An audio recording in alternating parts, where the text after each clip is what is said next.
so desirable, I think.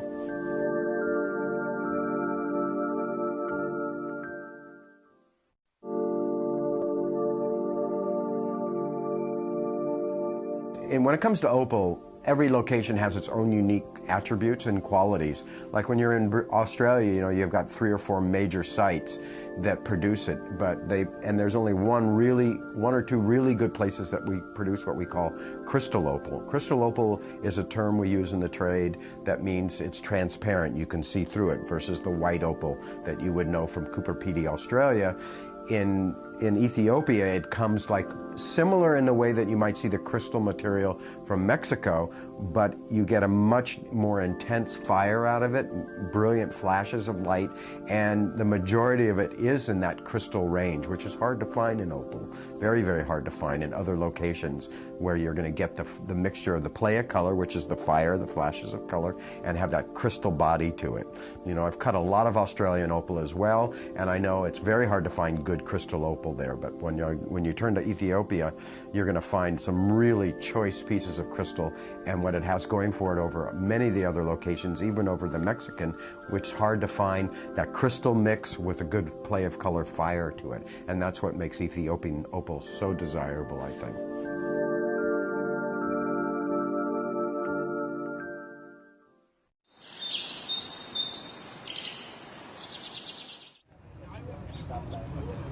The lake behind me used to be one of the largest ruby mines in the region, at its height producing up to 70,000 carats a year.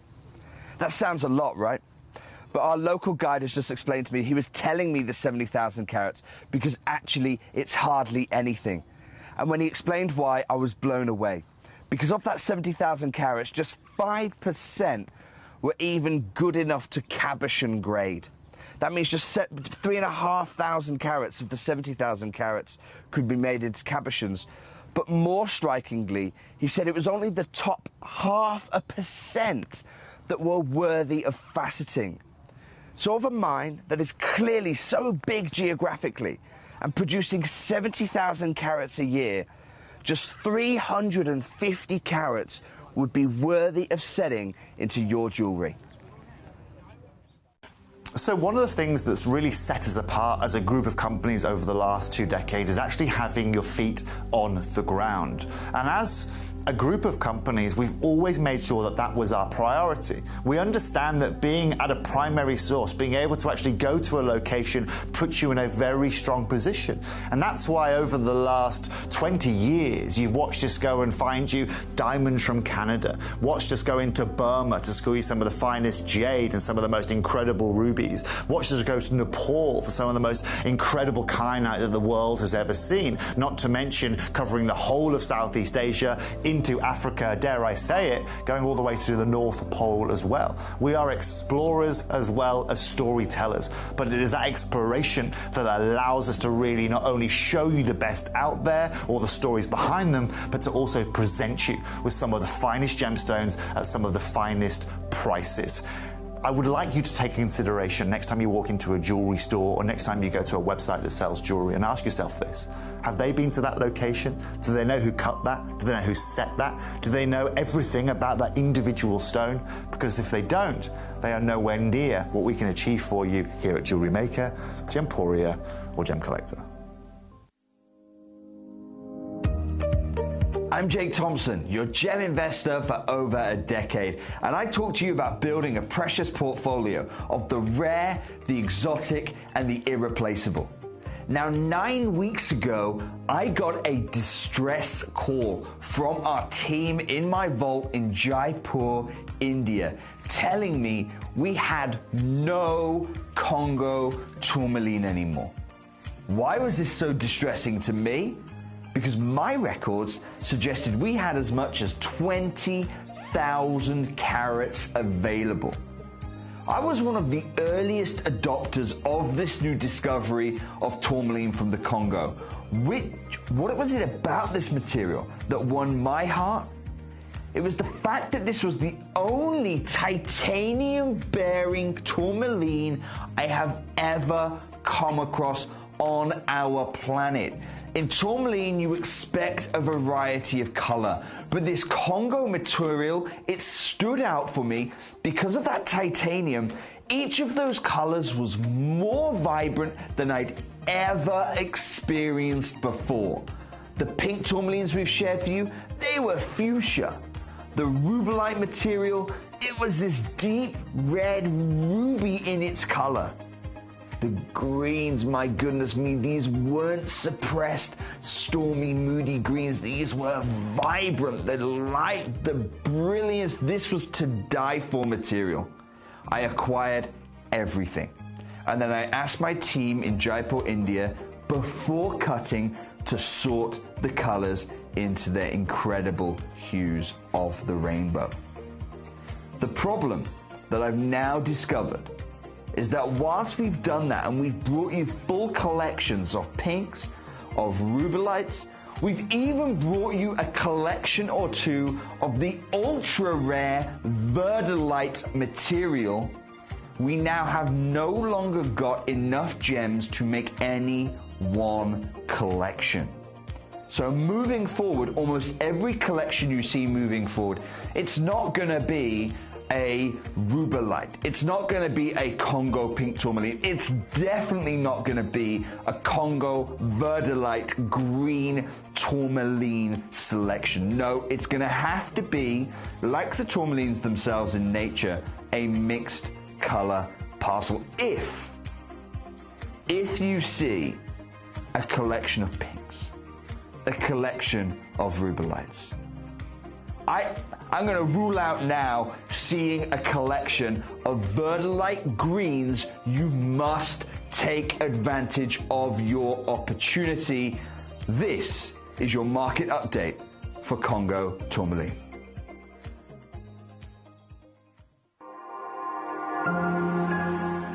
Hi guys, I'm really excited to be bringing this material to you. This was the talk of Tucson. It is from a very special pocket that is opened up in Ethiopia. And whilst Ethiopia has always been able to offer incredible crystal opals, the one area it's never been able to compete with Australia is with those from Lightning Ridge, the world-class dark body opals that command the biggest prices in the world. This material in the industry right now is being touted as camel opal. That is the name of it. It has this wonderful brown orange body color. And of course it allows that pinfire or confetti colors to really be prominent. There are people that I've met in the industry that are selling this material at these sizes for $10,000 a stone. So you're very fortunate to get this. This mining area, this one single source that has produced these wonderful rare gems is completely exhausted. It is depleted. So we've just bought as much as we can. Unfortunately, that is only one showcase and we are bringing it to you. This is possibly the world's rarest opal. And from what I've seen in the gem shows, certainly the most expensive. This is the world-class Ethiopian dark body color opal. And you can see the way the colours are able to really be showcased against this darker canvas. Get your hands on one of these whilst you can, because this is something that won't be around again.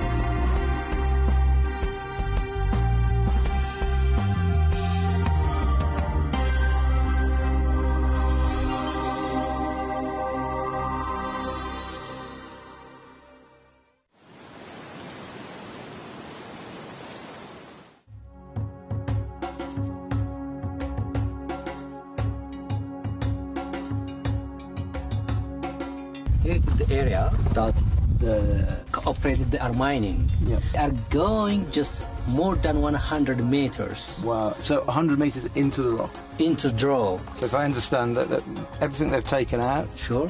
if they leave it out, Okay. A, it doesn't look nice, but B, it becomes unsecure. Okay. So they push it all back in when they finish. Sure. Yeah. In the very, very beginning, the whole of that ridge, Yeah, all this, they all were the literally belts. very only sort of a few meters in, but now they're having to go quite a long way. Yeah. Yeah, because if you see this one, it, at the maximum just 1 meter, that Yeah, means yeah. the thickness, Yeah. 1 meter. When you go deeply, the thickness becomes small. The whole seam is only about 1 meter, 1 meter, and that's it. yeah, not more than that. And actually looking at the landscape, Yeah. you can understand why they're not looking for any alluvial deposits here, because Sure. with so much rain it would have washed a long, long way away. So Sure. the only place now is in the host rock here. Yeah, this one.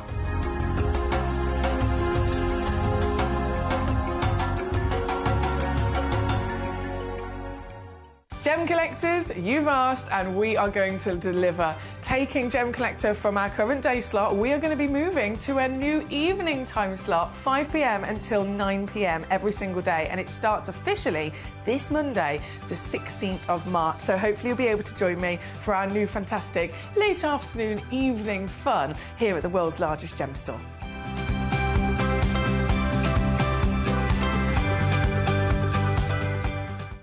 In the southern region of Brazil, just north of the Uruguayan border, lies one of the biggest discoveries of amethyst on the planet. Alto Uruguay amethyst showcases not just the purple variety of amethyst, but stunning greens, breathtaking lavender, and delicate Rose de France colours. All of the mines in the region are underground and are manned by very small teams. It takes many days to discover each geode and finally extract the beautiful amethyst hidden inside.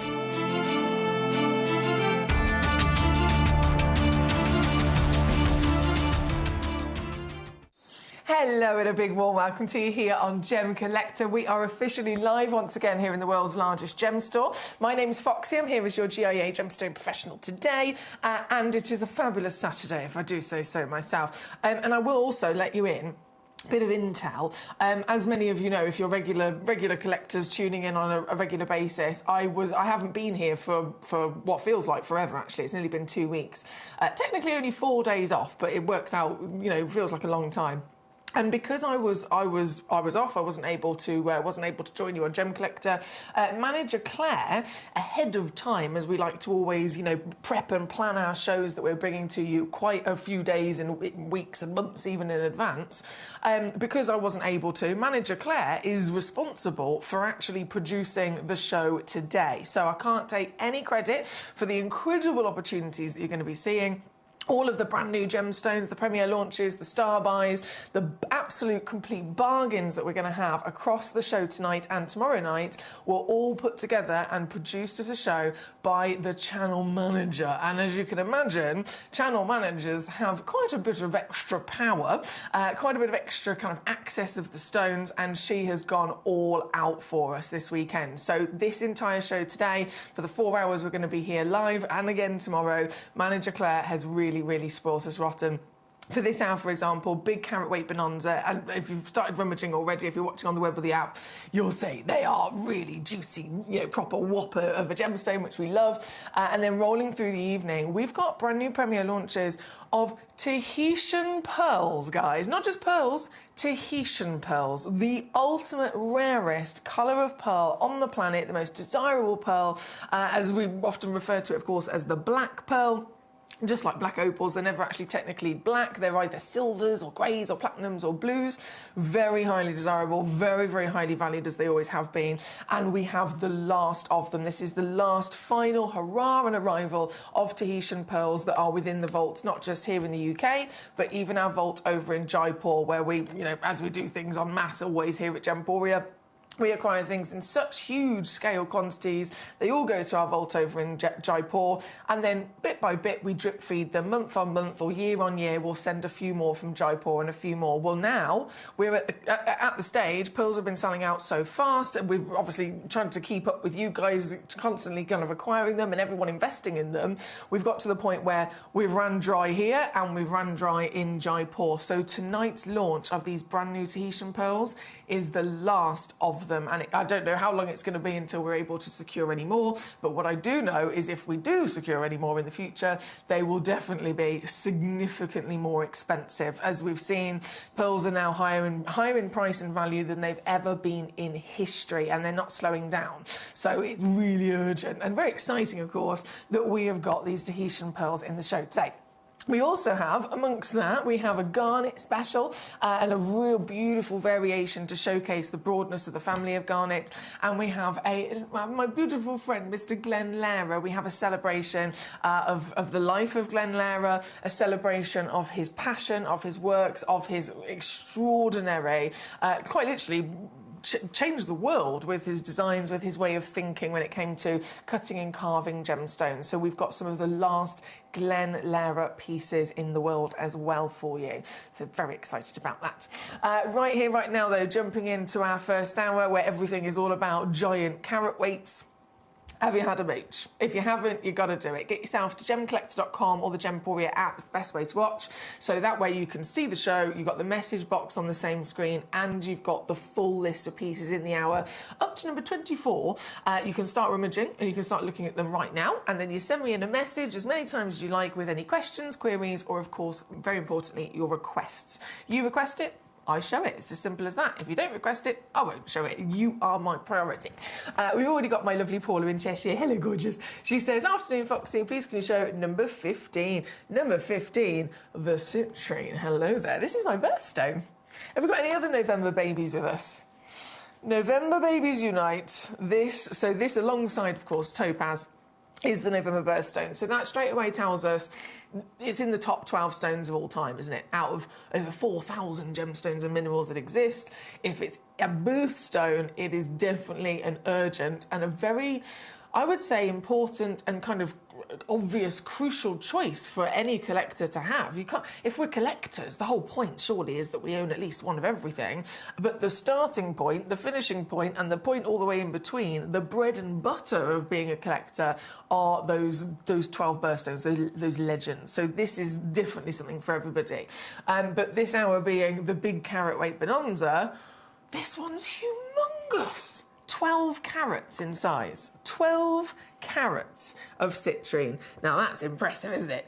That's very impressive. This works out as a 15 by 20 millimetre measurement, all the way from the very famous, again, Brazilian deposit.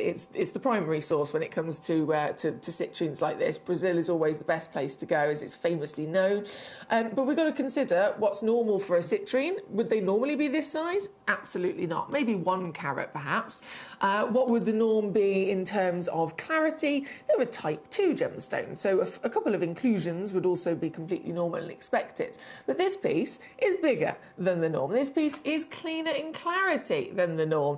And so, understandably, this piece, there's only 1 chance actually remaining in our vault. So this is the very one that you will indeed be receiving here today. Whoever's quick enough to grab it, of course. Thank you to our lovely Paula who's requested it. I'm going to whip it straight down to your price, my darling. Considering there's only 1, we can't tease, we can't dilly-dally. The deal to be had is simply under £30 for this very stone. Under £30. And there is a 2-way split as well at number 15 for yourself. Thank you to Paula. Keep those lovely requests coming in. Now, I do have, at the bottom of the hour, so 18... I'm sure so they were closer together. 18, 19, 20, 21, 20, 23 and 24. Yes, those pieces, they are beside me, but I've kept them all wrapped up in their bubble wrap and their boxes. But don't let that deter you. If you want to see them, by all means, please do let me know. In fact, ECDP29, this one at number 23, I can see, I think it's Paula as well, actually, that's already gone ahead and grabbed one. So I can just quickly whip that out. Oh, my word, it's huge. Ooh. Ooh, Mexican obsidian. Now, this is cool. This is very cool. This. Look at the size of it. Number 23, if I load in the graphics, it is Paula. She's already got one. These are ornamental pieces, as you can imagine, from the Kimby Home collection. They're that big. They are definitely pieces that would be, proudly displayed at home, wouldn't they? I can't believe how outstanding the polish is on this as well. I mean, it's completely slick. It's literally got the reflection. You could do your lipstick in it. Do you know what I mean? So if I zoom out a little bit, it's still not going to fit in the shot, is it? Let me reframe this. If I pull that forward, zoom out a little bit further, there we go, we get it all in the picture now. So this glorious piece, 7 centimetres we're talking about, and coming in around about 850 carats worth in your weight, is of course a obsidian. So an obsidian, very, again, famous gemstone, quite historic gemstone, also nicknamed on a few occasions as dragon's glass, which is quite cool, isn't it? You might have seen it in a few movies and a few, really kind of epic TV series.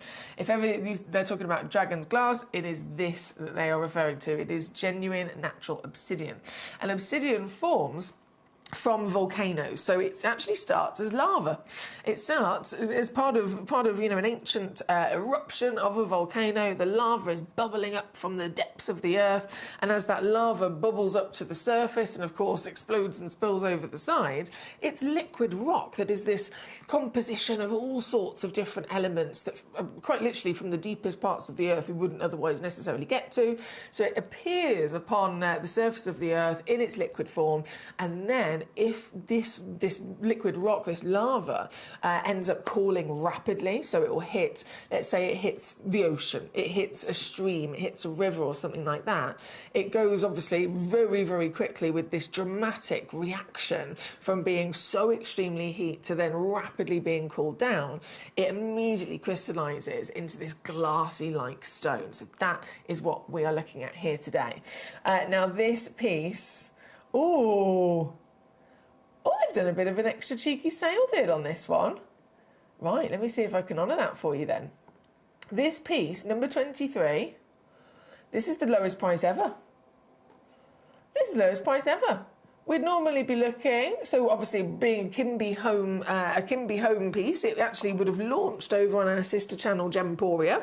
That's where it would have launched originally with a lovely chunky kind of quantity that would have been sorted by our head of homewares, and they would have launched it. And by the looks of it, I can see the history here. Actually, when they launched it, they had 99 of them in quantity, which is extraordinary, isn't it? It just shows the scale that we can work to.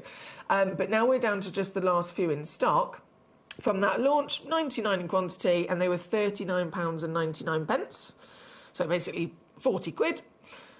As we've only got a couple of them left now, I've been able to steal, well, I say Manager Claire has been able to steal them for you and bring them over to Gemcollector channel, and I can give you that extra final squeeze sale price as well. So this is now £22.50.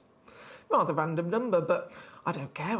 Every little squeeze that I can get, I'm going to take it. Do you know what I mean? And you have absolutely got that there. Well done to Paula already for making the most of this. At number 23, she says, OMG, thank you. Oh, you're most welcome, my darling.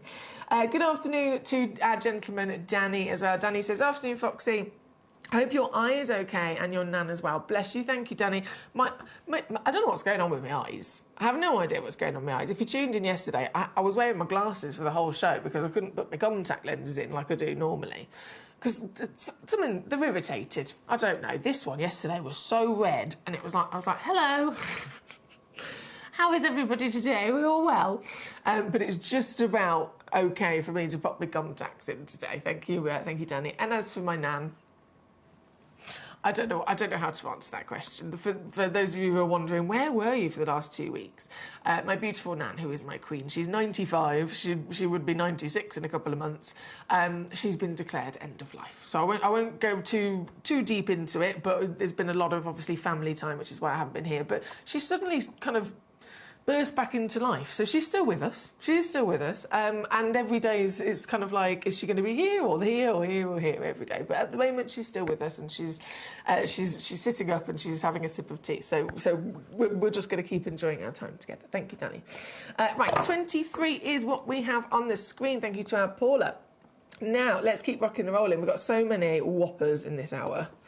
So many juicy whoppers. And you know what I'm like. I love a whopper. Let me just pop that obsidian to one side. Ooh, the rhodochrosite. Rhodochrosite. Now this is really exciting, and it's a stone that you don't see very often at all. Excuse me. Mineral form by all means. If we're talking, again, you know, a piece of rough, you know, nice big chunky piece of rough, it might still have the host rock and everything attached to it. By all means, you might be able to get one for display purposes. But if you want to then narrow it down to the qualities that these pieces have got, the homeware pieces and the gemstone pieces like these, that's when immediately we're massively narrowing down the opportunity or the availability of finding one. And this, for a rhodochrosite, is, well, it's perfection. It's perfection. It's got all the banding. It's a lovely, nice, chunky piece as well. Lovely, nice chunky piece. Let me bring that back into the centre. There we go. And it comes in a nice little pot. And you might be able to spot as well, it's got a pre-drilled hole there. Now, you don't have to necessarily use that, but how handy will it be if you wanted to add a bail quite easily? Add a bail, and then suddenly you can wear it as a pendant. Maybe if you've got a couple of them, you can have them as a pair of earrings or something. It's 30 carats guaranteed. Could be more, though, again, because of the nature of this, the size of this, and the fact that it's a free-form slice. It's retaining exactly the natural shape of it.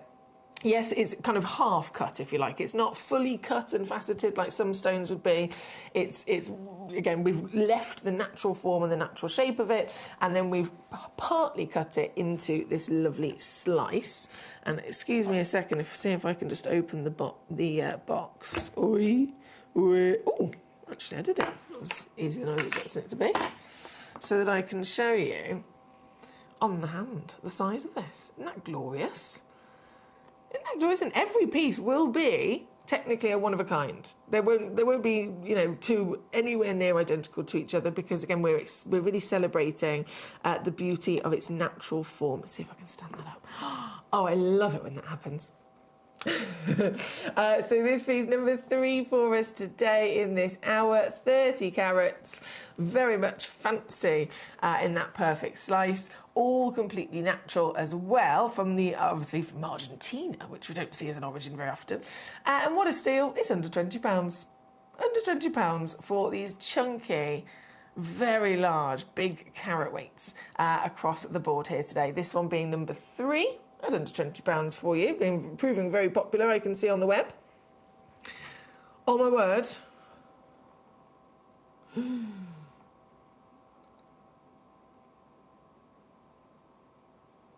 Let me just check this a second.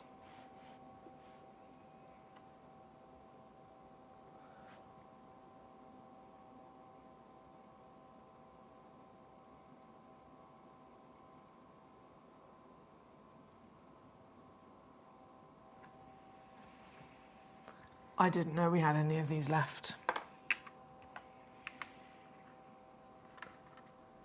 I can't believe I've got this here for you. Number 9. Have you seen it? Have you seen it? Do you know what this is? Obviously, it's turquoise. I know, that was probably a silly question, but guys, this is Persian turquoise.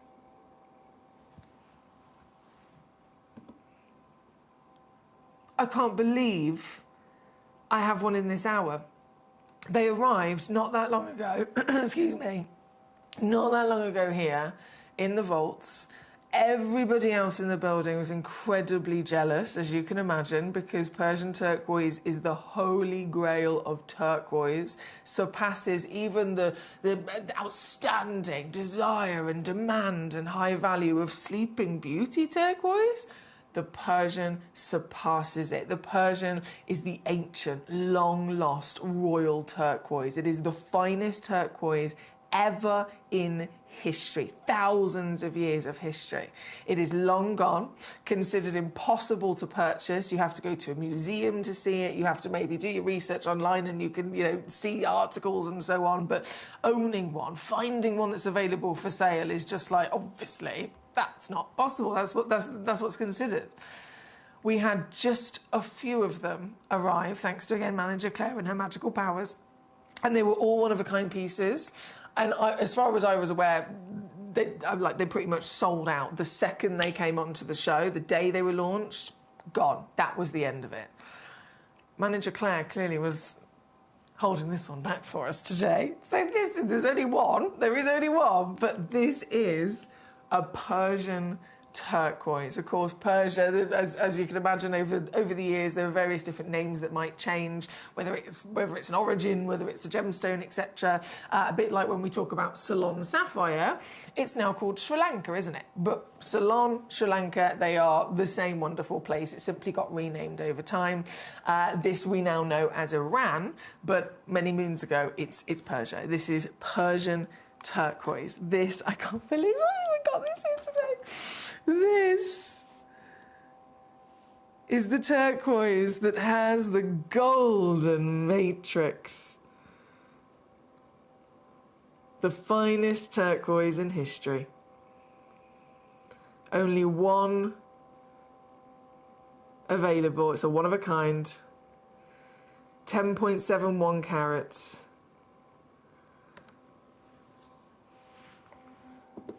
What an opportunity. The real deal.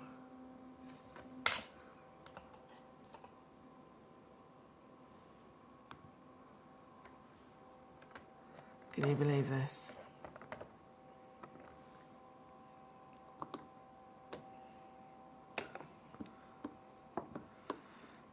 Just take it all in.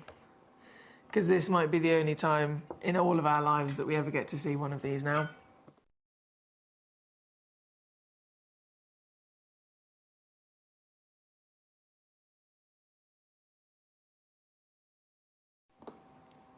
Obviously, it's sold out in seconds. Oh, if I'd have known that this was here. I know this is very selfish and greedy of me, but if I didn't know this was here, I'd have fully had it. I'd have fully had it. But it's gone in seconds. It's gone to Hazel in Hampshire. Well done, you superstar. Congratulations, Hazel. That will be your pride and joy. Always. Pride and joy. A Persian turquoise. Oh, my goodness. On and gone in an instant there at number 9. I'm absolutely... I'm wowed by that. I really am. Now we have number 2. I'm very excited. So number 1 and number 2 are also brand new pieces. I'm literally bringing them on for you today, and it's the first time for me to be actually able to see them as well. As well as yourselves, and I'm going to make both star buys to boot, so not long around the corner for those pieces. Firstly though, next up at number 10 is the, again, whopping, a million times over whopping, pink tourmaline. Okay, 5.25 carats. Now, with this particular piece, obviously the theme of this hour is big carat weight bonanza, so that's a given across the board. But I've really got to stress to you the significance of this specific pink tourmaline. It's not a normal pink tourmaline. Any pink tourmaline that we've ever discussed, we've ever seen, we've ever enjoyed, we've ever collected, from any location whatsoever, is a pink tourmaline. It could be baby pink all the way through to kind of like a darker or a hotter pink. Obviously, when it starts to turn a bit more red, that's when we rename it and we call it rubellite, don't we? So pinks into red. The thing that kind of relates them all is that technically they're all tourmaline, whether it's, again, pink or into the rubellite. The thing that makes them all related is that technically they are the same recipe. So they're made up of tourmaline, plus then the added element of chromium. It's the chromium that provides that colour. It's chromium that also provides the inclusions as well in any stone it's inside of. But a little bit of chromium, a little bit of pink, a little bit more chromium. As you can imagine, the colour gets stronger and stronger as the ratio goes up. That's a given across the board with pink tourmaline, except for this. This is from the Mozambique Paraíba mine. The one and only functioning mine for Paraíba tourmaline in the world. The most expensive tourmaline in the world, might I add, Paraíba. They're mining Paraíba tourmaline, which we know is tourmaline with 2 additional elements. So one of them is copper and one of them is manganese. The ratio of those always has to be that copper is more so. So it's always that particular way around, never the other. So the copper is the most dominant, and that's why they're always, you know, the blues and greens, and then a little bit of manganese alongside it, which helps boost the brightness and refractivity and the glow. So that powerhouse is what makes Paraíba tourmaline, right?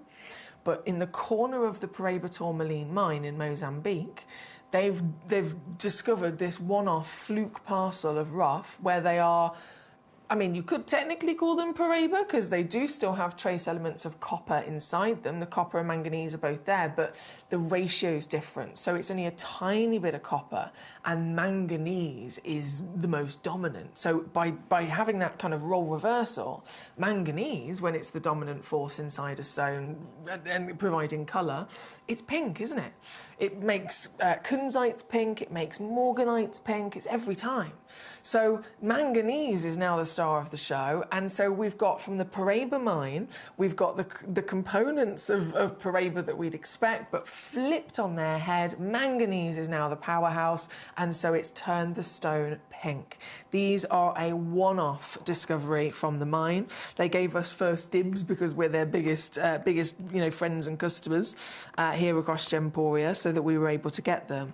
And this one is just almighty. If you could be referencing it in comparison, okay, how big is this in comparison to any normal tourmaline? How big is this in comparison to the Paraíbas that come from here normally? How big is this in comparison to just pink tourmaline in general? Every time, it's humongous. 5.25 carats. That's 13 millimetres tall, 9.5 millimetres wide, and it looks like a Paraíba, doesn't it? It looks just like a Paraíba tourmaline. You can see that relation. You can see that it's come from that location. You've got the same crystal, you've got the same jardins, you've got the same boost of glow. It's far, far, far brighter in its beautiful glow than a typical pink tourmaline would be. If the camera was in black and white right now, we'd all guess it was a Paraíba tourmaline. And it's because it's come from the Paraíba mine in Mozambique, but it's manganese that's ended up dominating and turning this pink. It's just extraordinary, isn't it? This is number 10. Now, this is a one-of-a-kind stone, I've got to stress to you.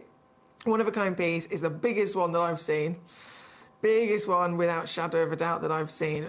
As you can imagine, just, you know, with the expectation of the averages, we'd normally be looking at half a carat. But this is 5.25 carats in total. And this...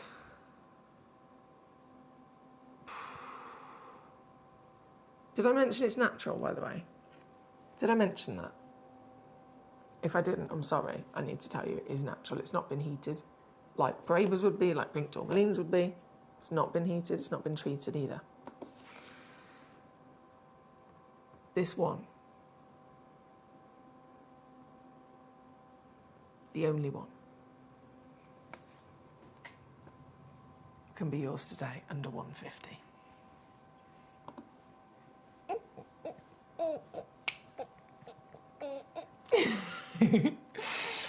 Under 150, that's under 50 for using our split pay as well. Here at number 10 on the screen today. Oh, this is a very good day to be tuning in. Good luck to you. As always, keep those requests coming in as well. What would you like to see?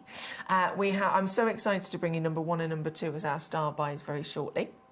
Firstly, how about a lovely little set of agate slices? These are gorge. I've got so many of these myself at home. They're most of the time though, they're dyed. So it's really refreshing to see. Completely natural. Just like this pink tourmaline, of course. I'm going to pop that away, back in her box a second. You go in there, because that's how she will be coming home to you, just like this. Ta-da!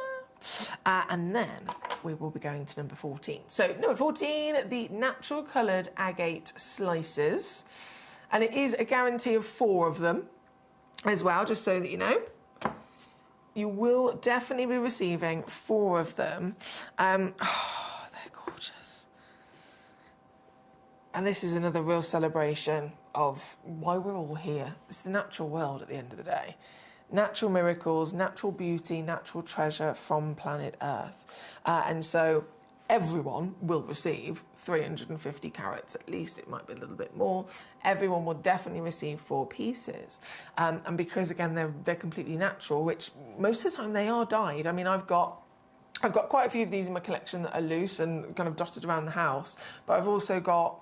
Have I got any earrings? I know I've definitely got a couple of pendants. There's like a pink one and a blue one and a green one and a purple one, and they're vivid by all means, and they look amazing, but obviously they're dyed. You know, that's completely normal. Seeing them naturally form, the pattern is a given, but the colour to be so good that they haven't been chosen to be the pieces that are going to be dyed. Why ruin? Why change something that is absolutely gorgeous on its own? They're normally, you know, maybe colourless. They might be a little bit more on the grey side. These pieces are coming in with golds, with caramels, with these kinds of warm, whisky bands of colour all the way throughout. And again, each one of them will be a complete one of a kind in its entire personality, from its free-form shape. You can see literally untouched. The only thing that's been done is obviously there's slices, so it's been cut straight across that way, and it's been cut straight across that way, and then it's been polished and smoothed down. But the exterior edge is exactly still the exterior of the natural geode, hence why you've got the natural form of shape, and then all of that colour and pattern to be celebrated as well. And this is just one of them. This is literally just one of them. Shall we have a look at another one? If I lay that one down. How about this one? Wow. And notice how the light is flooding through it as well. As clear as day. If I put the darker background on, yeah, the light is flooding through as easy as ever. So that's 2 of the 4. Oh, hang on. Before I bring on the other 2, can I just whip the price down? Because you're not going to believe this. You're not going to believe this. Just going to take it there. Another one here.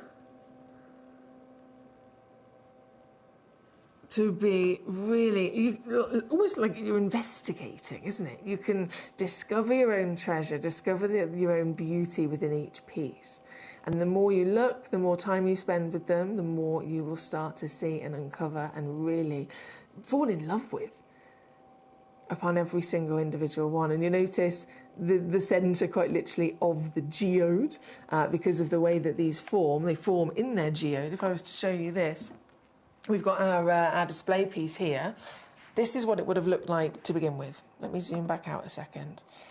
This is how it would have been discovered, okay? So if you're out, you know, in the mountains, if you're out and about, you know, within nature, if you're not necessarily trained in the gemstone world like you and I are, anyone else might just walk past this and think it's another rock, it's another boulder, it's another part of nature, you know, that we experience every day. But digging down and coming across something like this, we can refer to them as a thunder egg. Anyone experienced would know that there could well be treasure inside. So this is discovered, and then as they slice it open, inside reveals that beautiful core, that beautiful geode, the pattern. And as you can see here in the centre, you've got those little moments of crystal sparkle, which you can refer to as a druzy form, this blanket of miniature crystals. So this would be how it would be found, and then slice, if we show it to you sideways, literally slice upon slice upon slice upon slice, and you end up with what we've got here today. You end up with these beautiful slices. This is the 4th one in this example. Love it. Let me just lay that down for you. I'll show you from up above as well. Oh, there they go. $9.99 all in. Can you believe that? $9.99 all in. You can't go wrong. These can be display items. These can be jewelry pieces very easily. As I've said, I've got them in jewelry myself.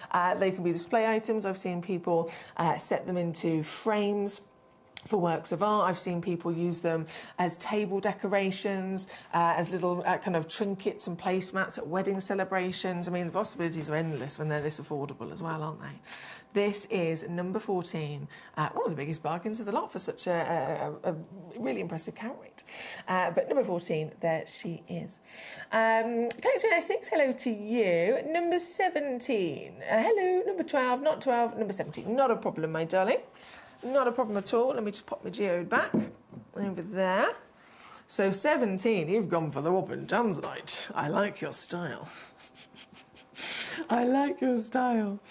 Okay, if I go back over here, I'm just going to pop these away. That was number 14. Okay, and 17. I think it goes without saying, it's a one of a kind. Just in carat weight alone, this is one of the biggest tanzanites that you would, beyond biggest, that you would ever dream of. But it's the fact that it's this big and it's then this grade. It's the triple and quad A's, they're the rarest grade, they are the highest valued in the world for tanzanite. Over $4,000 a carat. A carat. This is 3.87 carats.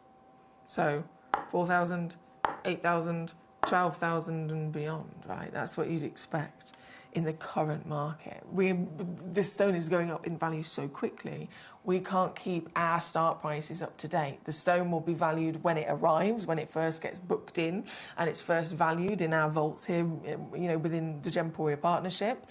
And then if it's sat in the vault before its premiere launched for 6 months, by the time it's launched, that start price is 6 months out of date, but we can't keep up with it. So this price, that's a big price. I mean, that's an extraordinary value for a gemstone, and you can see why people invest in them with those kind of prices. But yet, the reality is, that's too low. That's too low. In the current, now, market value, it is already too low for this piece. 3.87 carats of pure luxury decadence, right? 11 by 8 millimeters, tanzanite perfection. The clarity is near flawless throughout such a large body stone as well. The bigger the stone, the more unlikely clarity will be retained. But this size, this entire body has near flawless clarity, and that blanket of the highest graded and desirable intense blue as well. This is the kind of stone when people talk about your legacy, people talk about acquiring pieces that they want to be remembered for, pieces they want to pass down through the generations, pieces they want to see as maybe investments for their children and grandchildren. What stones are those people referring to? It's stones like this, isn't it? This is number 17, the only one in the world, and it can be yours today. Don't forget, you will receive a free certificate for your documents, and you are completely covered with a 30-day refund guarantee. And you can even choose to spread the cost across 3 months. With a stone so serious, again, I'm not going to tease you with the price, I'm just going to take it down once and once only. The £8,000 was already too low in comparison to what it actually will be today, but of course I'm not going to stop there for you. This is number 17.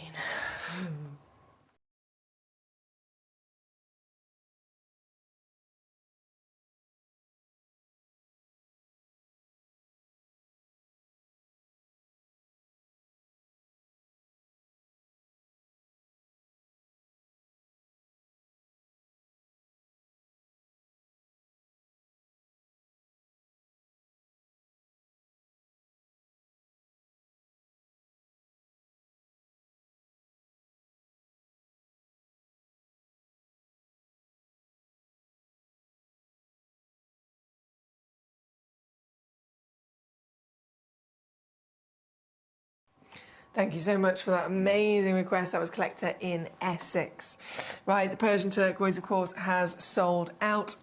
Then our citrine has sold out. I also have the last Ethiopian opal goodie box as well for you. And it's literally the last. This, as you can imagine, has also been very popular from the first launch. I think we had 20 boxes. We got one left. Yeah, one left. This is the last one. This is the very last one. But great news, because you're here in the right place at the right time. This is the very one you will be receiving. 2.72, excuse me, I've got the hiccups. 2.72 carats of natural Ethiopian opal. All 5 of them are calibrated cut as well. All 5 of them are calibrated cut, so they all have the exact same measurement of a 5x7mm. Some of them are upside down in there, and if I had a little bit more time, I'd be opening that box and I'd be flipping them back round, so apologies there. But you can see, even from the back of the stone, they are just filled to the brim with rainbows, aren't they? Rainbows of colour, which is absolutely what we want to see from this type of your opal in particular. It is known to be the most colourful opal ever discovered on planet Earth. They've even got red in there as well. Oh, yes. They've even got red in there. And being the fact this is the last box, very, very final opportunity and chance to get this before it is gone. It's got a clearance price on it as well, under £20. Under £20 all in for the set of 5 that is on your screen here today. Good luck indeed. Right, we've got to go up the top to our star by pieces, haven't we? We have to do it. Number 2 and then number 1. Now, number 2, newbie in the vault. Ooh. It's got everything. It's literally got everything. Aquadite, excuse me, Aquadite, one of the shortest lived gemstones. From the moment it was discovered to the moment it became depleted, we're talking literally like a year. This is so incredibly rare. And I understand why. Obviously, the moment it was discovered, it was recognised to be something new, something special, something, you know, everyone's going to want to get their hands on. And so Yanni Malas was approached to go over to Indonesia and to inspect the situation and to see, you know, are they correct in what they think they've found? And obviously they were. Yanni helped them bring it to the industry, bring it onto the market and bring it to the broader world, just like he did with Aquapraise. And that picked up demand, that picked up the mining. They had to mine it, you know, at a bigger scale than before. And that as soon as they started mining it, they pretty much hit extinction very, very quickly. So it was discovered and then depleted just like that. So we're so lucky to even, I would say, you know, with some gemstones like tanzanite, how lucky it's a stone of our generation. It's been found within this century. But with this, it's been discovered in this decade, and we're so lucky to, again, be here and present for that so that we can own it. And what makes it so rare is that this is, regardless of the fact that it's absolutely beautiful, what it's actually made up of is multiple different minerals and gemstones. So if we'd all agree, every gemstone is special, every gemstone is a miracle, right? As an individual, it could be an obsidian and it's a miracle to form. It could be a tanzanite, it's a miracle to form. It could be chalcedony, it could be agate, it could be malachite. Each of them individually are all their own celebration of miracle to exist. Now imagine, in one stone, in one place on the planet, chalcedony, malachite, chrysocolla, pure copper, chunks of tourmaline, and even more so, all of them forming together in one stone. Blows my mind. And so, yes, they've gone. But we have 3 of them in this auction, and they just so happen to also be the black, or the Aquadite Noir as they're known, and that is the rarest of them all. Most of them come out grey, some of them come out with a bit of translucency with a brown background, and then you can see the other colours and patterns. The rarest of all of the Aquadites that were ever seen are the ones that have the black body. So they are not only the rarest, but they're also the highest valued as well. And this is exactly that. I don't know if I can pick this up. I'm going to try. There we go. 16.25 carats at least as well, because I got 3 of them. They're guaranteed to be 16.25, but they actually average 18.5. 18.5. So you might receive an 18 carater, you might receive even up to a 20 carat stone. with this auction. They're all 20 by 15 mil. But again, there's only 3 of them in existence. Let's just zoom in. Oh, and really get a look at that pattern here today. Can you see the copper? In fact, a layer down, that's better. Oh, look at the copper. So you got the metallic, that's pure copper. And then as it spins, can you see the green and the little chunks of blue? So that's chrysocolla, that's malachite you've got in there. You've got these bands of slight translucency. And I know it's very hard for our camera to pick that up, but there's certain sections which actually have transparency. That's where you've got parts of the chalcedony in there as well. The copper, obviously, is a big burst of highlight because it also has such a metallic nature to it. But this is a very, very specialist material. I'm trying to flip it over so you can see even more of its character. It's incredible, absolutely outstanding. I'll leave it that way around so you can see that way as well. Now, again, there is only 3 of them in the entire vault. This is it, my lovelies, and I will make sure, come on. I know the black is always the highest valued. This, I don't know whether the team have made a mistake when they've booked it in. Obviously, you know, they book in every item, every auction gets booked into our vault on the system, on the database. And it will get booked in and they'll type in, right, this is the cost price of it, this is the retail valuation of it, and so on. This one's come in with the cost price of a classic Aphrodite that would be the white or the brown body colour.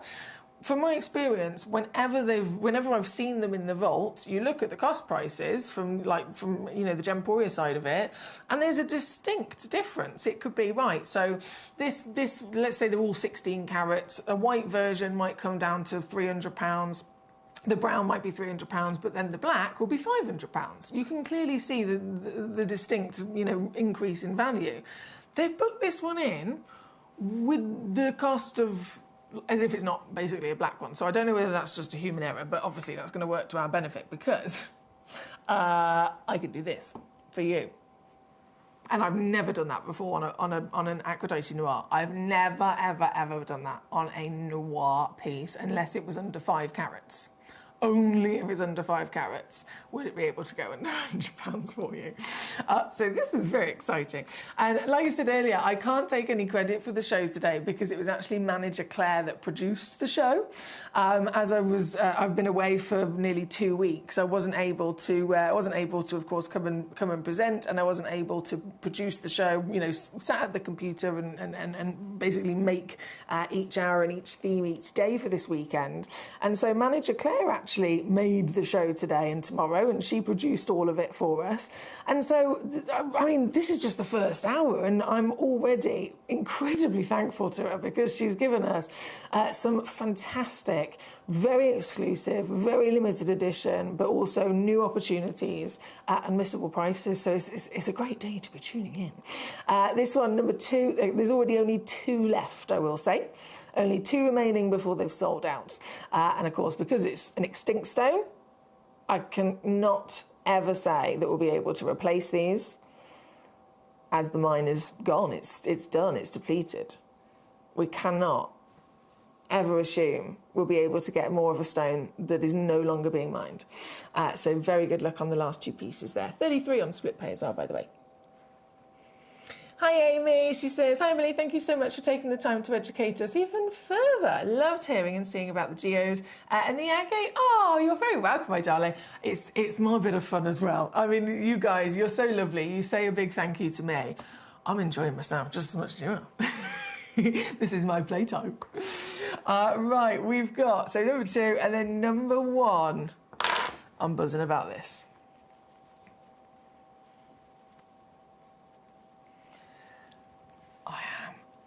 So obsessed with this, and why have I never seen one like this before?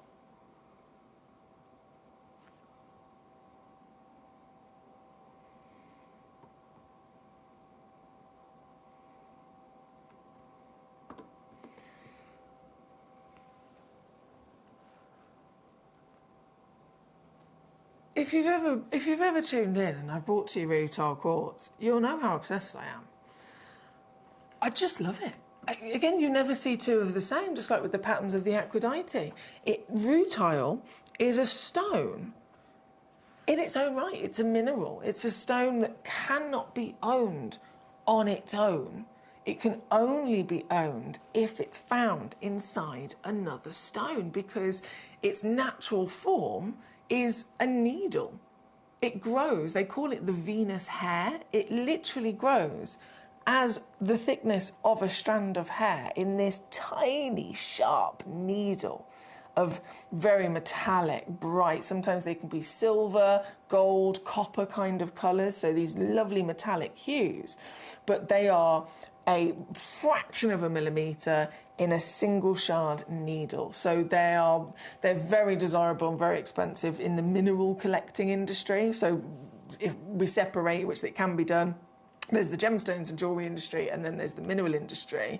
Now, every gemstone is a mineral, but not every mineral is a gemstone. It can only be deemed a gemstone if it can be cut and polished and faceted and set into jewellery, and it's, premium grade. And so for mineral collectors, I remember when I went to Tucson Gem Fair and we went into the mineral section, and I was blown away. They've got these glass cabinets and these specimens, everything from the size of maybe a £2 coin all the way up to, a big geode, for example, the size of a car. They're all the wonderful minerals. And there was a rutile mineral where it was almost like, I showed you this geode of the agate earlier. It was like this. So imagine you've got this little kind of, we'll call this a cave, a miniature cave, and it was on the shelf in this glass cabinet, and then all of this was the host rock, and then just inside, where you can see these little crystals of agate in this example, instead there was just kind of standing up on their end, just a few in a little cluster bursts of needles, and they were stood up on end. And if you just sneeze next to it, they could have broken. They're that fine. How they, again, as you can imagine, how they extract this and keep it perfectly preserved and protect it is extraordinary. But these tiny little bursts of needles, and they're stood up completely on their own inside this cave of the host rock. And that specimen was over $10,000. $10,000. So you can't own it as a gemstone unless it's found inside another host to protect it. And that's what the quartz does in this example. But I've always been obsessed with these, and we've seen them as like smaller solitaires. This I've not come across. This, new with us in the vault. It's completely natural. I'm obsessed. And I've already, before we went live, written down the code, and I have literally sent it via WhatsApp to my lovely friend in the call centre and said, can you please add 3 of these to my order? I've already done it. I'm already ahead. I'm there. This is your chance to get something extraordinary in the wondrous miracle world of rutile formed naturally inside a quartz. But the biggest scale, the most beautiful example that I've ever seen. I'd love to be incredibly playful and hear from you guys as well how you can play with this. Notice there is a pre-drilled hole. If I just get my fingers out of the way, there we go. Right at the top, we've snuck in a pre-drilled hole for you. So it's not going to disturb the beauty if you're going to keep this on display, have this in a frame or a suspension stand perhaps. But it's there. So this could turn into, a pair of earrings. This could turn into a pendant. This could turn into any wonderful work of art in jewellery, as well as being something that you have on display. It is the largest I've ever come across. Again, completely and utterly natural. Because it's a free form, each one of them will have their own ever so slight difference and uniqueness of their form and shape. I don't know if I can stand this one up while the Susan's moving. No, it's probably best to let her lay and flip her over as well. Get your eyes in there. Truly magic, isn't it? This here today at number 1. Are you going to turn it into jewellery? Are you going to have this on display? Every time you look at it, you'll see something new. Every single time. and affordability. Now, this is where it gets also really quite ridiculous, because once again, like I said, I'm obsessed with these. I've collected them myself over the years. I've seen many of them, through different periods of time, how they've gone up in value. So I'm very much aware of what their value is and how much we would then be able to crash it down to and bring them to for you as a price here on the show. So just to put it into perspective, for between 10 and 15 carats, back in the day, I might have been able to bring them to you for, say, £30. Fast forward to 2026, any of the same material, it's also 10 to 15 carats, exactly the same, they've gone up in value that much. The same stone that I might have been able to bring to you for £30 is now about £100, and that's Gemcollector prices. The actual retail, outside real value, we're talking well over 1,000. This one is bigger. This is coming in at least 30 carat. It's taken under £15, guys. It's under £15. I don't know how to feel about this. I feel like it's an injustice to the stone, but it's also so good. It's also such a bargain.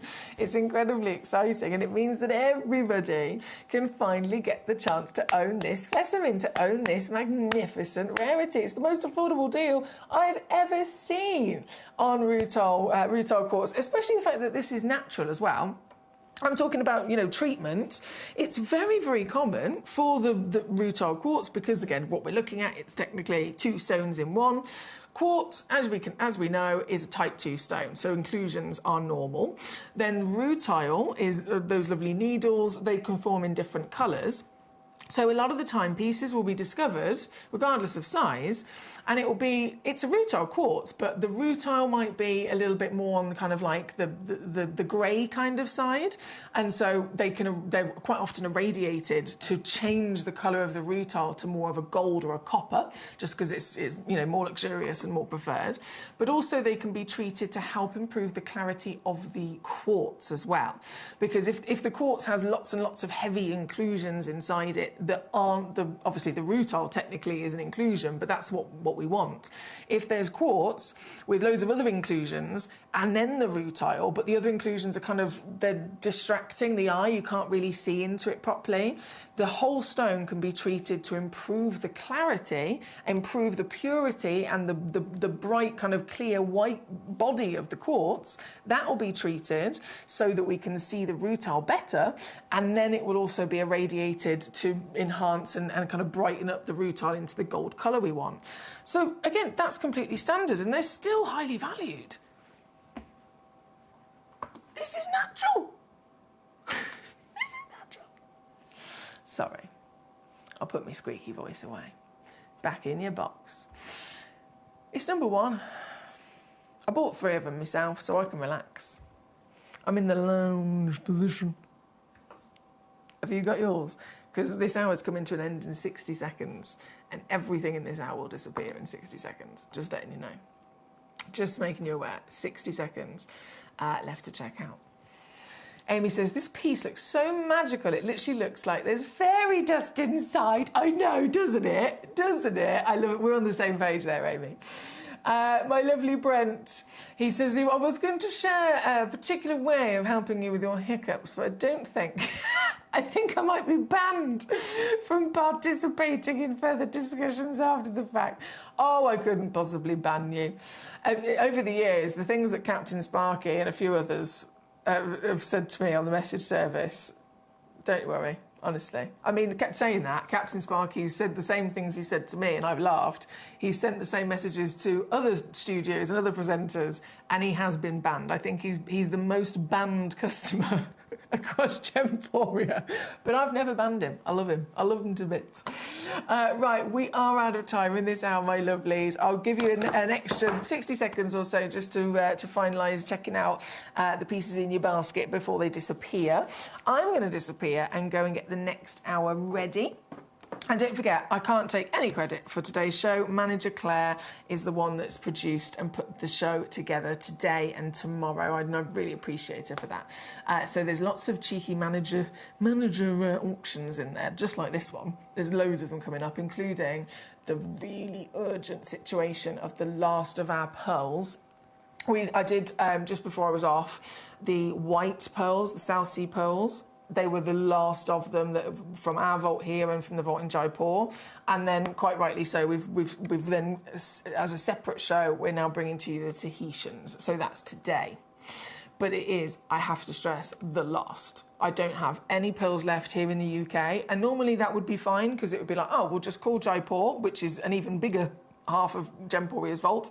We call Jaipur, we run out of pearls here in the UK, and then they send over the next shipment from our stocks over there. We're now empty in Jaipur. So this is the last of Tahitian pearls. Completely, full stop, okay? This is really crucial. That's coming up. We've got garnets galore as well for your final chance of the rarest garnet in the world. And then our celebration of the wonderful Glenlair, including a one-of-a-kind, huge Fantasia. Not to be missed, just after this. At Gemcollector, we make expanding your jewellery collection both exciting and risk-free. Here's how. In our reverse auctions, the price drops as you watch. Call or bid online to secure your piece, and know that no matter when you bid, you'll get the final low price. We even combine your orders with one simple delivery charge per day, and it's all backed by our 30-day money-back guarantee. So you can enjoy your gem collecting hobby hassle-free. Here, with the Aquadite, that's not the case. It is not an open pit. It is hard rock, super hard rock. Yeah. And we can see it in the videos where I'm going in. And they literally, with that rebar, it's all hand, the amount of work. Manual labor. The manual labor. I mean, we pay them top dollar. This is you, I believe, in the mine. But to get that tunnel into the ground, I mean, there's some videos that I think, I'm not sure if I've downloaded them into the system, but there's some videos that you can actually see the guy hammering. And I sat there for literally an hour watching this guy, how slow it is to crack that rock inch by inch, taking that stuff out, and having to go for meters and meters and meters of rock without finding anything. And because of the formation, you end up getting hard rock and you find nothing. So there's not like a vein or something that you can find. They're just digging into the mountain. It's almost like and praying that they can find something, you know?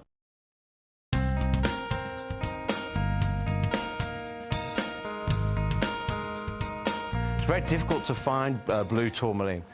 We're inside a big pegmatite that was pushed up to the surface of the Earth with a volcanic action many millions of years ago. It's very, very hard rock indeed. We're some 150 metres below the surface of the Earth here, and some 200 metres inside the tunnel. And yet, when you talk about blue tourmaline, they're literally bringing out 1 or 2 pieces a week. It's incredibly rare. And the sizes are normally very, very small. So to find a 3-4 carat piece, we're talking months. We're talking a long time. In fact, over the last couple of years, they've only had 1 piece come out over 5 carats. So your blue tourmaline for mines like this, very, very rare. People talk about tanzanite being rare. You're talking about a different league altogether. Blue tourmaline, hard to find, gorgeous to look at, great depth of colour, very durable gemstone, and very, very hard in harsh mining conditions.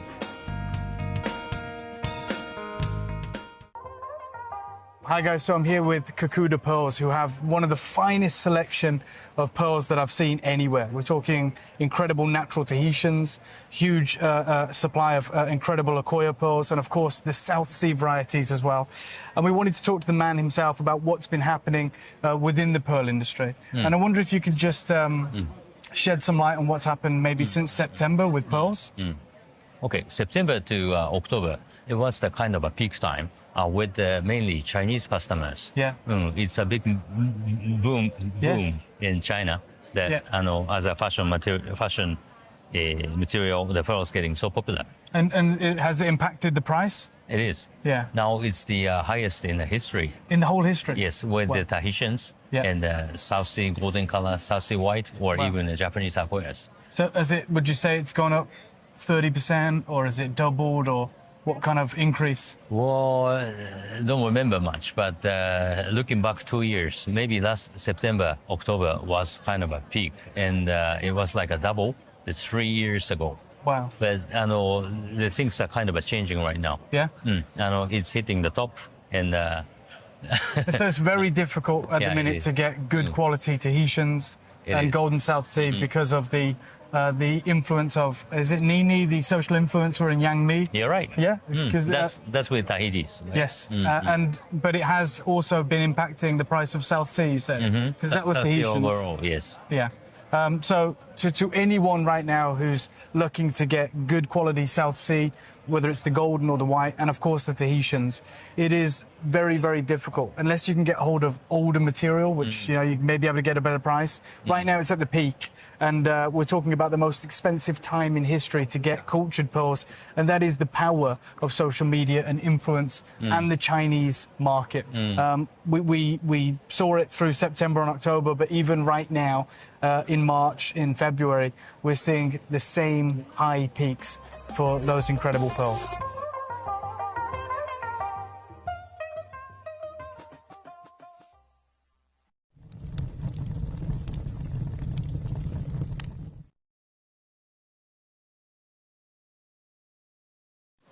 So one of the really interesting things this year that we were really looking forward to seeing was what's really happening in the world of Tanzanite. You guys know that at Gemporia we offer you incredible opportunities, and I've just come and had a look at a little selection here of Tanzanite that you can see. I mean, the color here, this is AAA grade, it's absolutely and utterly stunning. You can see the consistency.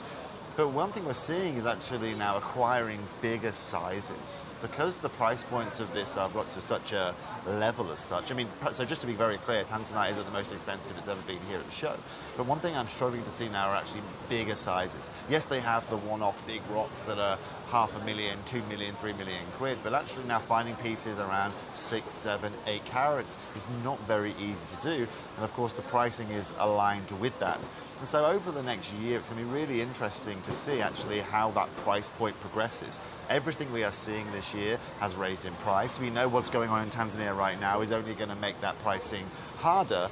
And also, in the seminar yesterday, where we were speaking to the gem guy, they were discussing it again, potential further taxes that the Tanzanian government will be putting on this gemstone or on their exporting of gemstones, which is only going to make acquiring this Tanzanite harder. You guys know more than anyone at Gemporia, one of the biggest assets we have is our Tanzanite, and the way that we bring you Tanzanite through the lights of Dr. John Saul, and because we've been working with this gemstone so much. Just stay tuned. But most importantly, is one thing you have to understand is this is also where our business model, that mine-to-market business model, and most importantly, being able to sit on gem stock over a 10 or let's say 7-year period makes a whole load of difference, and all of the difference in a market like today.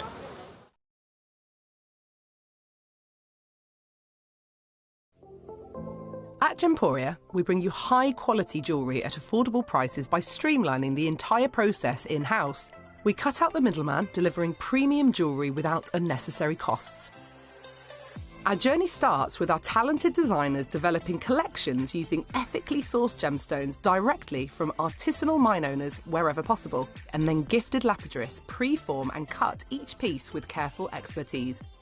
Our talented team sorts gemstones for size, colour and clarity. Then our skilled jewellers craft the designs from precious metals and set the stones in-house. At every step of the way, the utmost precision, accuracy and passion is taken to craft your beautiful jewellery. This in-house process cuts out the middleman and gives you the best value possible. Gemporia. Genuine gemstones, affordable to everyone.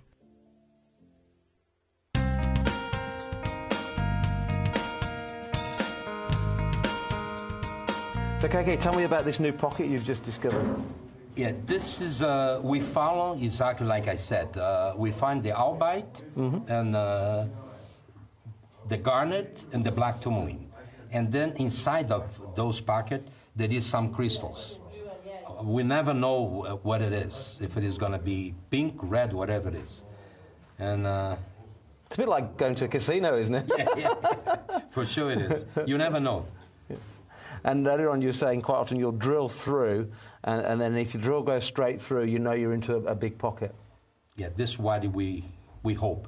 Usually when we draw, and when you draw, when one goes zip, you take it out, it's nothing. And then you make another draw. So the air comes, so the water goes zip. So you find a pocket.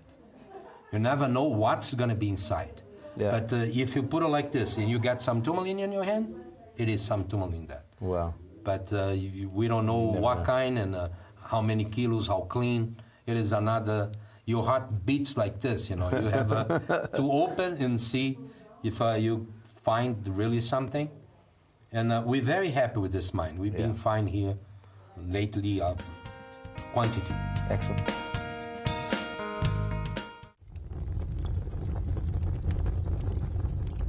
Really interesting, right? We've been talking about the lack of blue zircon in the marketplace, right? And how one company has bought the global supply of it. So now we can have a look here. Just come have a look here, Abs, right? We've got natural yellow diamonds. We've got natural white diamonds here, right? We've got some of the most beautiful diamonds you can find. Millions and millions of dollars worth here. Incredible tanzanites, indicolite tourmalines, blue sapphires. However, there is one right here. This is the one. So they have it here. It's absolutely and utterly stunning, okay? And you can see here, Abby, the price point that's linked alongside this. Yeah, okay? So we understand exactly what's going on with zircon. We told you it was coming. And the rarity is defined by a booth like this that has every gem you could possibly want. They have one right here. At Gemcollector, we want to make your life as straightforward as possible. That's why you can enjoy a 30-day money-back guarantee, just one P&P charge no matter how many times you order in a day, and a free telephone number for hassle-free shopping. Gem buying made simple. The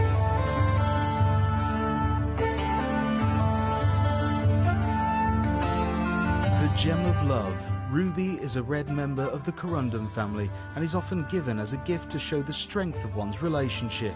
Its rich, vivid red colours are due to the presence of chromium, and its almost identical twin sister, the sapphire, is similar in all but colour. Ruby shows pleochroism, which means that the colour varies when viewing the gemstone in different directions, and many can appear incredibly bright when exposed to the sun. For an incredible selection of rubies from all over the globe, stay tuned to us.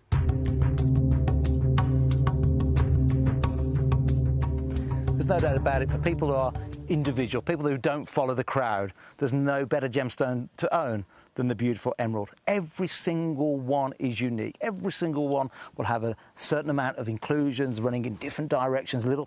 Garnets, garnets, garnets, garnets, all the garnets. Guys, again, very important gemstone, I'm sure you'll agree. Very important gemstone. The essentials, the bread and butter of collecting. All of us are here to celebrate Mother Nature and the miracles that she has created. But of course, the bread and butter for any collector, whether you're just starting out, whether you are really, really experienced, whether you are in the trade, in the industry yourself, the stones that are like the always top choices for investment and the most famous, they are the 12 birthstones, the stones that represent the 12 months. I know some months might have one or two birthstones to choose from, but to be in that top 12 category instantly is our sign, is our clue, is our evidence that they are the most desirable, collected, famous and essential bread and butter gemstones for every single one of us to own. With garnets, it's the first stone of the year. It's January's birthstone. I mean, what an amazing kind of, what's the word I'm looking for? What an amazing, almost honour if a gemstone's chosen to be the first on the list, and that's exactly what garnets have. And as a type of material, as a family of gemstone, it is the biggest family, it is the broadest family of any gemstone on the planet. There's nothing that comes close to it. We have the beryl family, the feldspar family, the corundum family, but the garnet family is so broad that it has to have then subcategories of subspecies within it.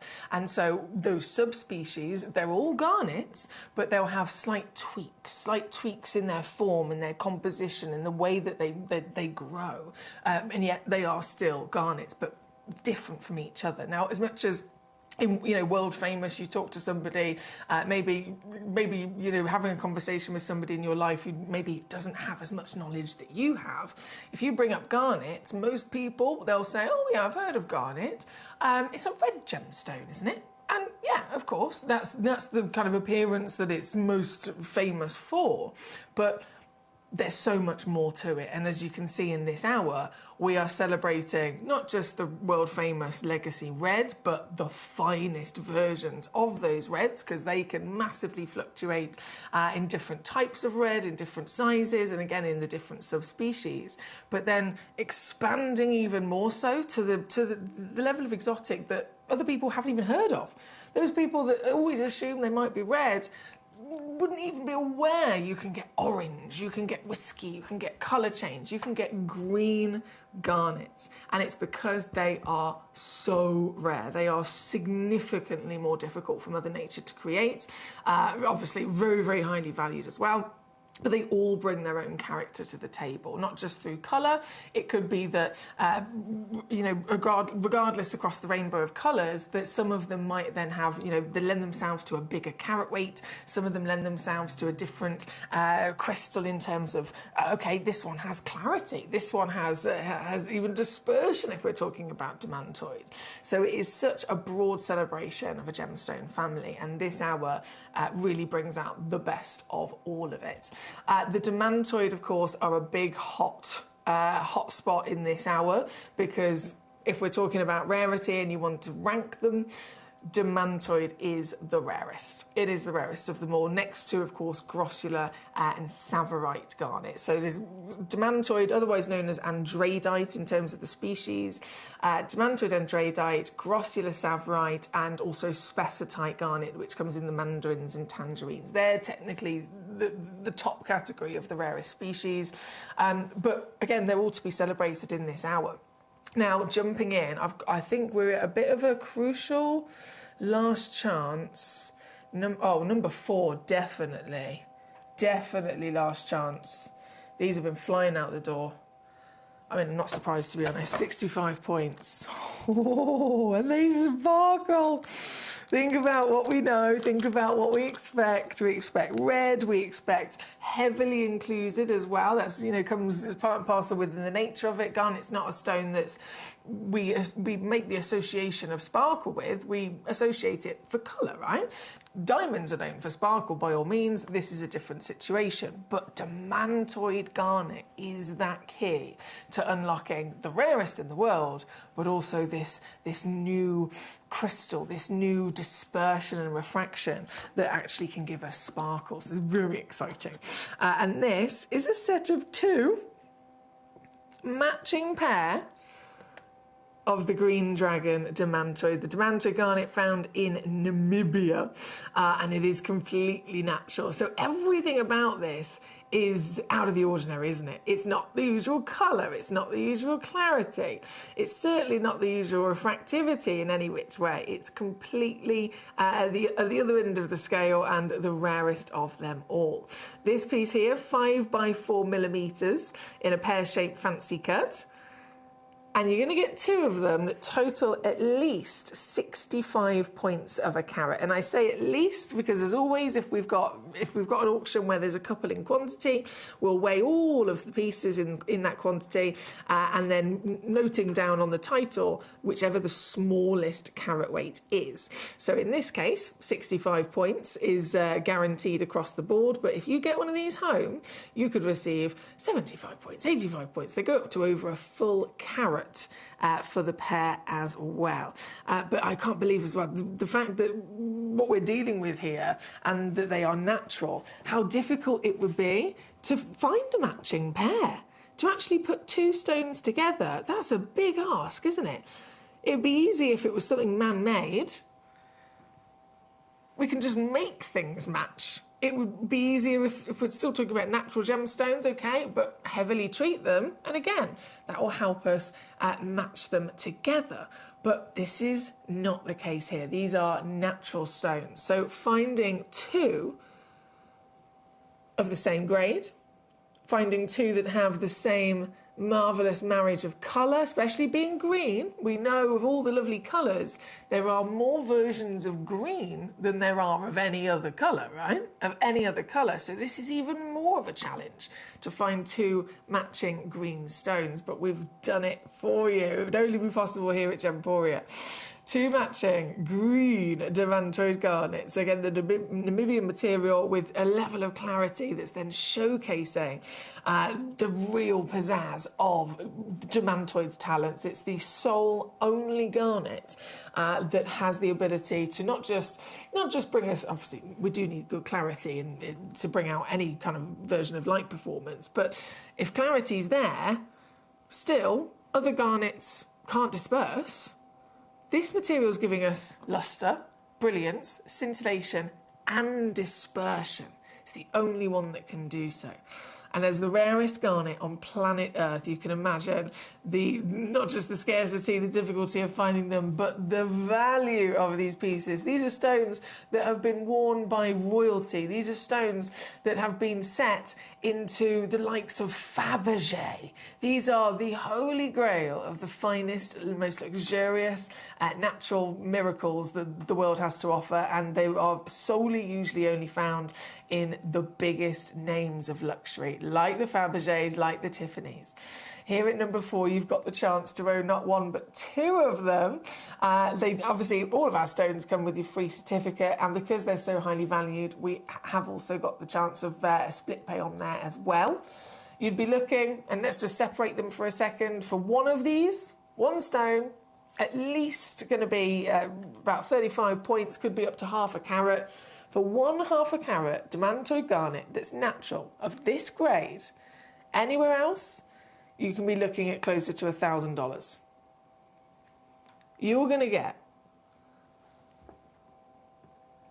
the matching pair of this legend, working out at under 40 a piece here today. And I had to start with this one because this one is the most limited in terms of what we have remaining in our stock. As you can imagine, this is so desirable. Collectors all over the world hunt. Anyone that finds their way into the gemstone world, whether you're a private collector, whether you are an investor, whether you are in the trade, whether you are in jewellery design, everybody that knows about gemstones will always have demantoid garnet on their bucket list. And so even for us, with the powers that we have, it's still a difficult thing. We don't get to see them very often. And so as soon as this parcel arrived, we brought them onto the show, and they have been flying out the door. And we really are now down to the last crucial few in stock before they've gone. So I brought it on with urgency for you here at number 4.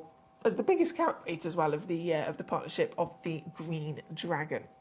This one with the lovely pear shapes. Now we do also have a set of 2 in the oval at number 3. We have actually a set of 3 at number 2 as well. And then there is the round, single solitaire at number 5.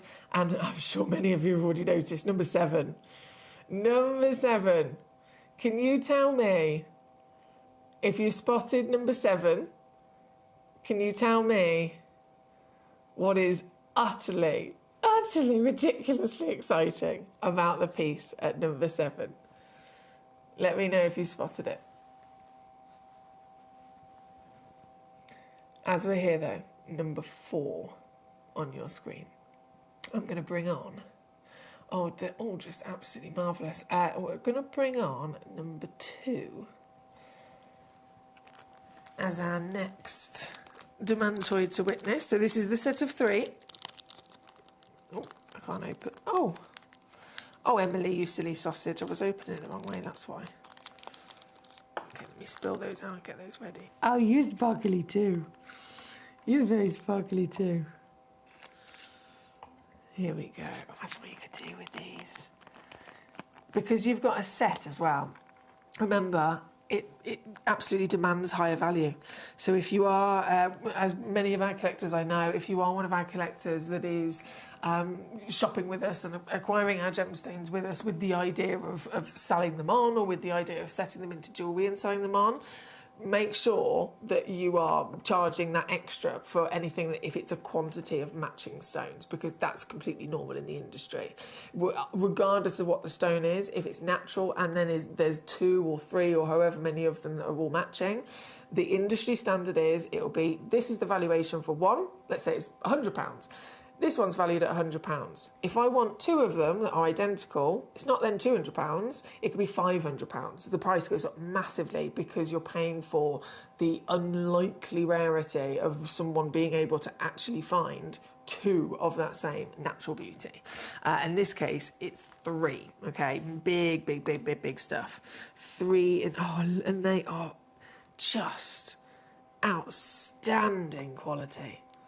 So you're going to get 3 of this. This is 4 by 3 millimetres in the oval fancy cut of the rarest garnet in the world. Once again, a combined total weight of at least 50 points in this example. But again, if you've looked in the small print, you'll see the average weight, which you're most likely going to be receiving, which is 70 points. So 50 points is guaranteed.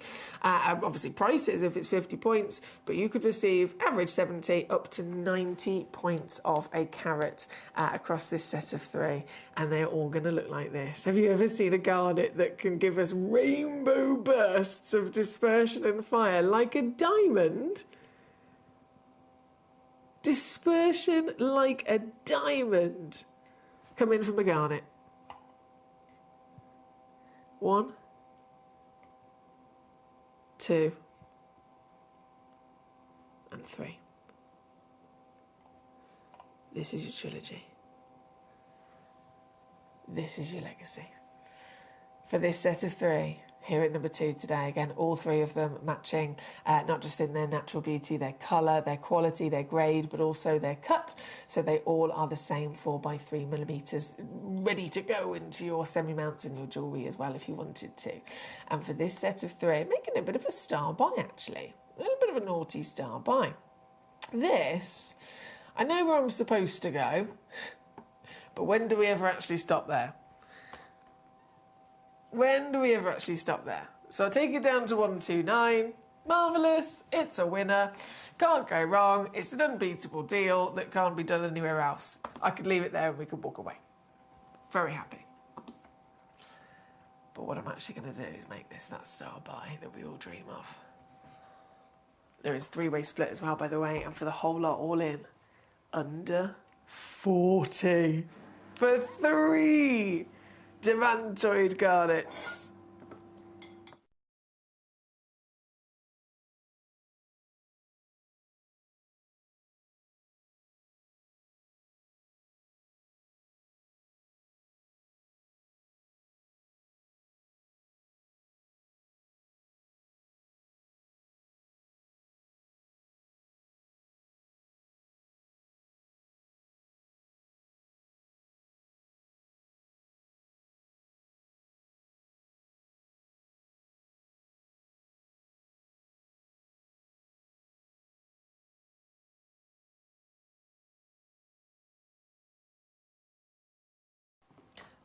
$13.33 on a 3-way split.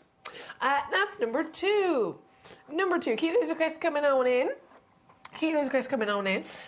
In terms of demantoid, obviously we have just an extraordinary selection of these stones for you to choose from, in terms of sets, in terms of top tier quality, then single solitaires as well. So I have a single solitaire at number 5, which we're going to bring in. And in terms of the demantoid green dragon, the Namibian deposit, this one is the largest of the lot, okay? This is the biggest of them all. 5 by 4 mil. I'll hold it to the hand so that you can see. 30 points, given the fact this is just one stone now, so it's 30 points in its entirety as a single solitaire, and again, that is minimum. Small print average weight says 46 points. So based on 30 points, everyone's guaranteed 30 points. Price will be on 30 points, but you could receive up to 60. That's quite a bit of free carat weight, isn't it? Up to 60 points of a carat of the rarest card in the world. That is a huge carat weight. And I know we're dealing with such a broad, again, family that garnets are. You might be able to look through this, Aaron. You might be saying, well, hang on a second, there's a gooseberry grossula at number 8. That's 10 carats in size. There's a star garnet. There's a spessartine. You know, we're talking 1 carat, 2 carat, 3 carat, up to 10 carats. But those are different types of garnets. They're completely different species, different appearance, different colour, etc. Every one of them, and this is why they had to be separated into their own subspecies and categories, so that we appreciate that they all have their own expectations as well, which are different. If they were bundled together and they hadn't have been separated, we might all make the assumption that they're all supposed to be the same size and the same grade and the same kind of calibre all round, but that's not fair because it's not the case. It would be like expecting a diamond to be able to be the same size as a topaz. Do you know what I mean? Of course, they're different stones, and one of them is going to be, topaz, going to be able to be far, far, far bigger than a diamond would be, and so on. And it's the same within the garnet family. So the demantoid being the rarest garnet on the planet, and not just for garnets, goodness me, it's one of the rarest gemstones in general on the planet. These stones are actually huge in their size. So this piece, here at number 5, the biggest of the Namibian, the green dragon, which is also the finest quality as well. 5x4mm, up to 60 points in your weight. Zoom in there so you can see the twinkle. Oh, there we go. See the twinkle coming out to play. Once again, completely natural, no heat treatment, no treatment of any kind whatsoever. And it's all yours today with that certification included, with another very naughty, under £40. Bucket list gemstones we're dealing with here today. The January birthstone taken to the highest height of superior rarity, collectability, and of course the highest values as well. This one under 40 or 3-way split pay is also another option for you on this as well, here at number 5 today. Okay, we have many other lovely garnets to enjoy, which we'll go to shortly. I'm just going to squeeze in number 7 as the final demantoid for now. Number 7 shall be coming up next. Let's slip that over there. So number 7. It kind of stands out from the others, doesn't it? It stands out from the others. So we've got green dragon, green dragon, green dragon, green dragon, and then suddenly number 7, 1.1 carat. Natural demantoid. That's big. That's huge. Huge. This. And I still feel like I'm in some sort of dream that this is here. This is not just the rarest garnet in the world. It's the biggest demantoid I've ever personally seen in my entire career. And this is from Russia. The original. The first. The Holy Grail location. This is like getting a pink diamond from the Argyle mine in Australia. This is like getting a turquoise from Persia. This is it. This is like getting a sapphire from Kashmir. A Russian demantoid garnet. The ancient discovery of demantoid that was worn by royalty. The material that is only found in museums. The material that was set in Fabergé and sold for millions. The original Russian demantoid garnet.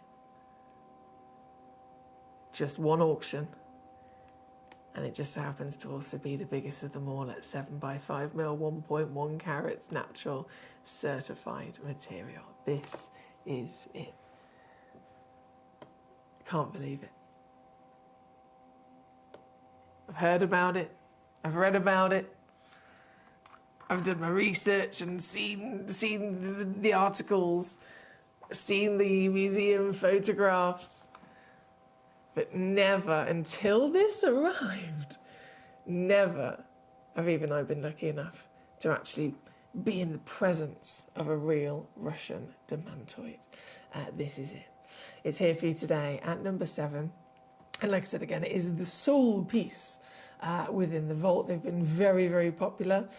Every time, and the few occasions it's been brought onto the show, every time, so many of them sell out, sell out, sell out, sell out. So that's why we're down to the last chances now today. And I want you to know, once again, you are always completely protected with a 30-day refund guarantee. You get a free certificate of authenticity. And this has also got a 3-way split pay, so you can spread the cost across 3 months. Something like this, you can't even put a price on it. It's priceless. How are you supposed to put a price on history? How are you supposed to put a price on legend? How are you supposed to put a price on royalty? How are you supposed to put a price on something that would be impossible to even find? It's hard to do. We can talk about the value of a stone. Okay, this is the stone, this is the price per carat and so on. But if it would, for you to even find that stone, if it would take 50 years and travelling the world and all these connections and all of this hard work to even try and find it in the first place, that's got a value in itself, hasn't it? This is here for you. And refreshingly easy at the fact that from the comfort of wherever you are right now, a click of a button, and it's just going to simply get sent straight home to you for under £100. 33 on a 3-way split as the real, certified, natural Russian androidite demantoid garnet. It's your chance. Good luck indeed. We've got Melanie in 5 joining us. Hello to you. Kyle's also here in Staffordshire. How are you doing? He says, hi, recently started wire wrapping some of my gemstones. Ooh, can I have a little look at 21, please? Might be good for another project.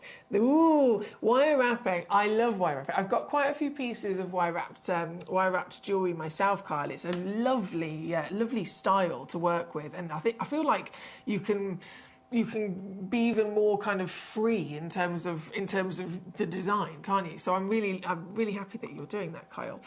21, by all means, we will absolutely go there. Brent says, glad to see your optical obstruction decided to work itself out. The librarian look wasn't all bad though. Thank you, very lovely. I've still got a bit of a dodgy eyes going on, but at least good enough so that I didn't have to wear my glasses today. Right, 21 we'll have a look at for Kyle then, who's now venturing with all of his wonderful creativity, now venturing into wire wrapping.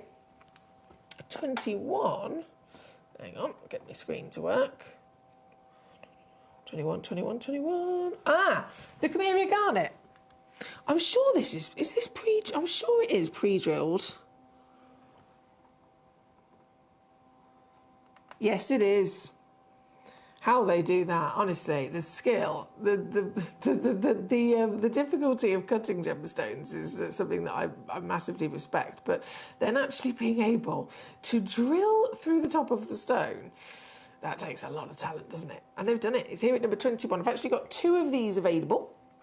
So I can imagine with Kyle venturing into his wire wrapping style of creativity as well. If I just try and hold it at the right angle, you can see the hole pre-drilled through the tip. You could definitely very easily loop your wire through that, by all means. Gorgeous droplet, almost chandelier sparkler as it's faceted all the way around that as well.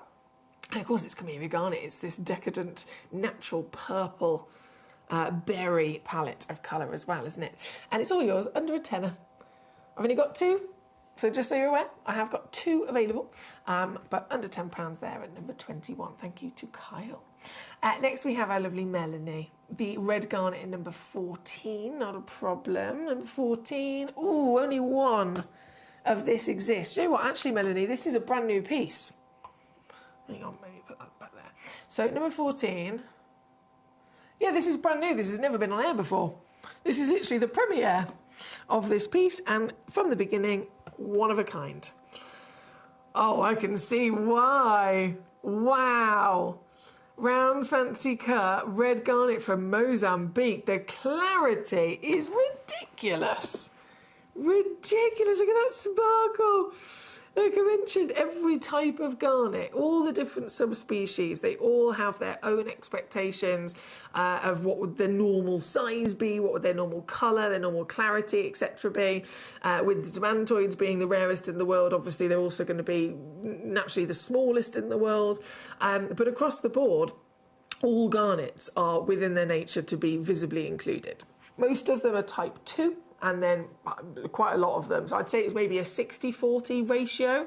About 60% of all the different garnets are type 2 grade, so inclusions are present, but if it's type 1, you know, really far better to get great clarity. That would be like a diamond or a topaz. If it's a type 2 stone, then a medium variation of inclusions are normal. If it's a type 3 stone, it's fully included. It's maximum level of included to the point where it's on the verge of being opaque. So it depends the type of garnet we're talking about, it depends on what clarity we expect. And this one in particular is a type 2. So normal to have inclusions, but this one is absolutely so clean. It's then delivering this effortless sparkle, which I love. And all yours, as the only one in the world. Can I do that? Can I do that? Let me just double check this, because this doesn't seem right. Oh, I can. And I will. It's under £10 again. Number 14. Thank you, Melanie. Thank you. You also requested number 3 as well. We'll go there next. Hello, Suja. You said, do all spessartite garnets have inclusions?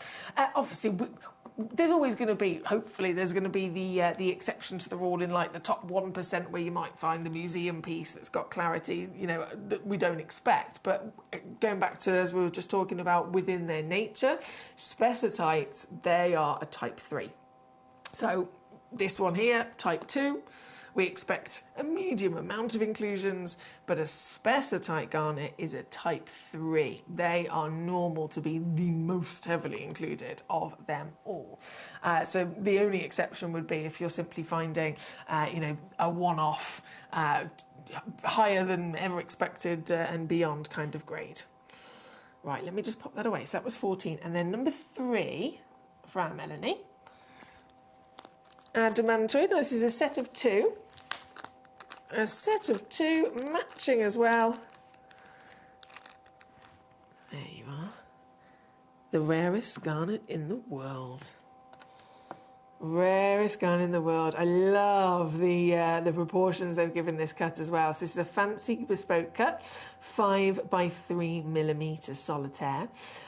Total weight, as you can see, is the guaranteed weight to be at least 50 points of a carat, but the small print averages 62, so you could receive up to about 74 points across these 2 matching stones. And again, we've matched them for you. How difficult is that, to come across something that is purely untouched, purely Mother Nature's palette of colour, very precise type of colour, very precise. Then we've got to factor in, okay, it's this colour, it's this hue, it's this tone, it's this saturation, then it's this grade as well. To find 2 of them to go together, of the rarest garnet in the world. Anywhere else it would be impossible, wouldn't it? Anywhere else it would be impossible, but we've done that hard work for you, and you will get the pair home. Oh, I love this. You will get this partnership home. Oh, my computer's having a moment. What are you doing? There we go. You will get this partnership home under £40. So basically £20 a stone. £20 a stone for Gemcollector. If you were to mention that to anyone else in the industry that knows their stuff, they'd laugh and giggle and think you were absolutely pulling their leg. But no, that's what you've got access to. It's here at number 3. Thank you again to Melanie. Karen Ann's with us. She says, Emily, I think your dodgy eye is catching. Oh no, I had a terrible time this morning with both feeling on fire and watery. Luckily, James came shopping with me as there was no way that I could have driven. Oh, well, it was that bad. What's going on? I still don't know what caused it.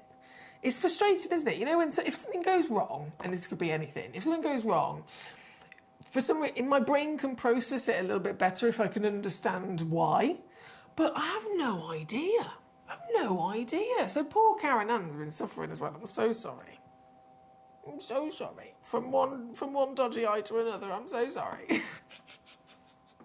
I'm glad James is there to look after you, though, very lovely.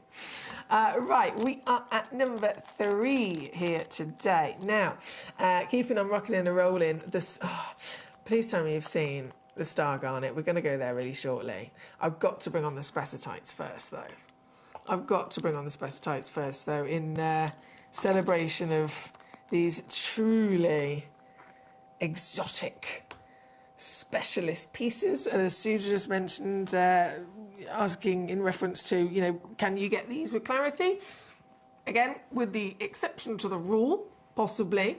But what's normal? What do we expect? What is, completely within the nature of this type of material? This is one of the top 3 rarest of all garnets. So it's specetites, your demantoid andradite, and your grossular severites. This is ultimately, top-tier exotic rarity, and within its nature, the average if you're looking for an average grade, the carat weight would then come in at an average of around about half a carat. This one's huge. I mean, this is 1.24. Yeah, this is a huge carat weight. You might think, if it's that big, the grade is probably lower than average. Not the case. This is a one-of-a-kind stone for that reason. It's far bigger, nearly 3 times bigger than the norm, and the grade is also consistent in very premium. But just so that we can really appreciate this piece, again, reminding ourselves, normally be half a carat. They can be anything from brown into a burnt orange.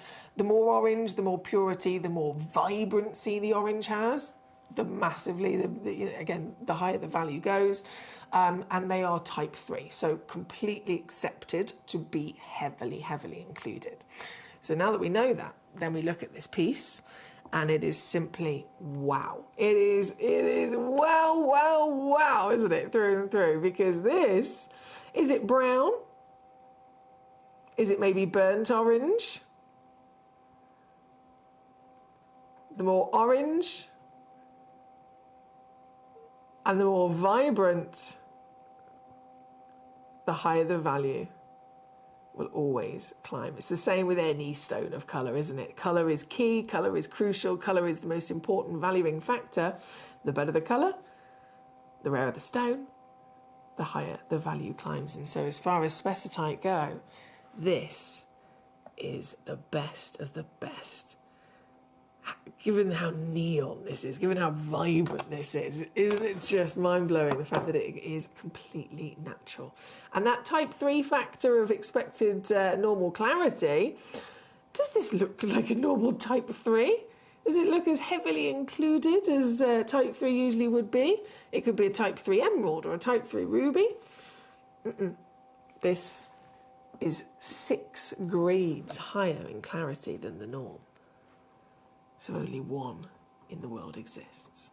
Now I am going to whip this down very quickly. This one I can actually do a sale price on, which I'm very excited about. So it's at $499 at the moment. It's previously been on with us here at Gemcollector down to $129, which is a steal considering these are usually over $1,000 a carat in the trade. $1,000 a carat in the trade. But here, right now, 1.24 carats, and we're already under $200. I'm not stopping there, though. That's where it has been. Final clearance price on this piece. It's the only one in the world. This is a one-time offer just for the next 12 minutes. But it means that you can actually own this, the highest grade specetite in the entire vault, under 50. We're here today, under £50 there, number 19. Fantastic stone. Absolutely fantastic stone. And I have one other for you as well, number 9. Which is also one of a kind. Over 1 carat. Oh, slightly. Again, amazing to see the character when they're natural. Still never going to see 2 pieces the same, are you? You've got a little bit more of a peach and a red coming through with this piece as well. But that clarity, everything about it, above and beyond what the norm would be. And this one, same situation, I can do a final squeeze sale price coming down under £40 for you here today at number 9. Thank you to Suja for highlighting those lovely specetites. Now, from the specetites, I did mention the... Where is it? There we go, number 17, the star. The star. Oh, wow. Firstly, it's a huge stone. I mean, I can't not mention that, can I? As far as garnets go, yes, they might vary slightly in our expectations of size, but still, none of them are normal to be this big. This is extreme, isn't it? This is extreme. This is a 12mm round, 8.25 carat minimum. Average is 10 carats. So if you check this out, you'll be getting a garnet between 8.25 carats up to nearly 12 carats in size. That alone, yes please, thank you very much. Super, super, super exciting. Whopping garnet. But it's not just a whopping garnet, is it? This garnet possesses a natural phenomenon. There's only 4 phenomena that exist in the gemstone world, and the star is the rarest of them all. Now, it's a little bit faint at the moment because it's a bit confused here in the studio. For a star asterism that's completely natural, for that miracle to really come out properly, you need just one light. You could be in the garden and it would be the sun. You could be at home, if you have a kind of normal traditional pendant ceiling light, that's your one light source. I'm in a TV studio, there's lights everywhere. There's lights for my face, there's lights for the desk, there's lights for the set, there's lights for everything, right? So what I'm gonna do, if I just pop that down a second, I'm gonna turn my lights off. Now I don't know if this angle will be right. Try not to block the camera out. Oh, no, I am blocking the camera out. Oh, there we go. It's starting to come out. One light, and that star will play. Now, this is from the up above camera. I know it's not the best angle. If I go to the front camera, and I know you can't see anything at the moment because it's all darkness. But if I pick the stone up, there we go. And then again with that single light. There she is. There she is. So this is what you will see. I'm trying to balance my hand in the right place. There we go. This is what you will see when you get this piece home in a normal environment where there's just one light source. It could be the light in the room. It could be the sunlight outside. The star will immediately draw itself towards that light, and you can see and you can tell that it's real because it's moving, because the star is actually coming from internal form within the stone, silk inclusions that have grown in a perfect hexagon shape, quite literally in the bones of the gemstone. That's how you know that it's real. It's fascinating, isn't it? The most miraculous phenomenon in the gemstone world. This is number 17 here today for your star garnet. Again, completely natural, certified for free. And this has got to be the most ridiculous and best value for money star stone I've ever brought to you. Bearing in mind, when a stone has a natural phenomenon, would you agree? It goes up, obviously it goes up massively in rarity, but of course it's going to go up in value, isn't it? It's like when you see, if you see a chrysoberyl that colour changes, it's now an alexandrite and it's super, like tens of thousands of dollars. If you see a diaspore and it colour changes, again, it's now a zarite and it hugely rockets in value. If you see a stone that has a catsite, if you see an opal that then has play of colour, these are the natural phenomenon, and every time those phenomena are present, they rise in value immediately. This is the star asterism, the rarest of them all. And considering the quality of the star, how clear it is across such a sizable stone, I'm not going to tease you with the price. You've got to see it. You've got to see this with a sense of urgency. This is yours. Under £20, guys. Under £20. I've turned the lights back on. It suddenly feels very bright. Can I press, hang on, this button? Does that help the situation? Just kind of half lights there. It's under £20 for a star asterism. Genuine garnet.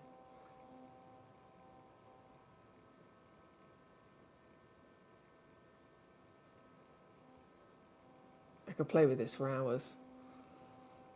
Honestly, I could play with this for hours. Someone might have to stop me. It's number 17, my lovelies, and it's under £20 here today. I am going to leave that with you because I genuinely will play with it for hours. But they're number 17. And of course, only available in this hour. We've only got about 5 minutes left. And so, for that reason, let me pop my torch down. For that reason, let's keep rocking and rolling with these last few minutes before everything disappears. I have for you the, oh, this is amazing, the Gooseberry Grossula, number 8, coming in. The faceting on this as well, gee whiz. Gee whiz. The faceting, I feel like I'm in some sort of royal chamber when I look at this stone. Look at it. The biggest of them all, 10.72 carats. That's 16 millimetres tall, 12 millimetres wide. Fancy cut as well. You can really give applaud to the fantastic lapidarists that have cut this piece in that ultimate luxurious design. Nice big wide facets, very striking in their sharp angles, illuminating the table there, and of course the stone itself just glows, doesn't it? It glows. It's gooseberry, it's grossula. So remember when we're talking about what are the rarest garnets? It's andradite, demantoid, grossula, which we also see as savorite, and then the spessartite oranges as well. So this is the red version of a savorite garnet. And it's from the same location. This is Tanzania. So we know we get savorite garnet from Tanzania. So that is a crucial location for grossula. And they're also mining this, the red version of savorite, red version of savorite as well. This is also one of those silly steals. Definitely a silly steal because as a whopping 10.72 carats, it's actually yours for under £30, would you believe? Under £30 all in here at number 8. Definitely going to give you the glamour, the cocktail ring size for those of you that set your stones in jewellery. I do love like a classic halo design.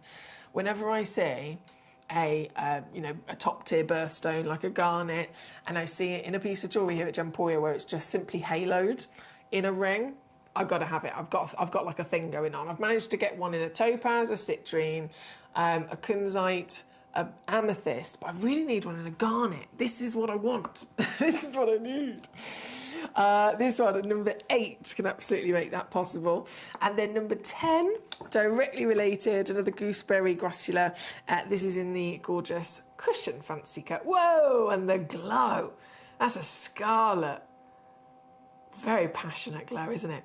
So this one's number 10, 3.57 carats. At least, once again, completely natural as well. And it shifts and changes. So if you hold that in a darker environment, it's going to give you those kind of sexy deep reds. But then as soon as you have it outside in the sunlight, it will illuminate like magic. This one's yours at under £10. Under 10. There's only a minute left in this hour. Goodness me, it's going fast today. 1 minute left to check out, my lovelies, just so that you know if you've got anything in your basket. Anything that you're wanting to grab in this hour, it will all disappear in 1 minute from now. Just so that you're aware. We are at number 10, and I'm actually going to finish up with our lovely box set at number 1. Oh, excuse me. There we go. Number 1. Colourful, to say the least. Colour is just... It's the spice of life, isn't it? It really is. That emerald. That's an Aquieba. Right. there's some really important stones in here. An emerald, an aquaeba beryl, which is part emerald, part aquamarine. It's like a crossbreed. There's an iolite in here. Wow, what a combination of stones. 5.79 carats, 16 stones in quantity. And the variation.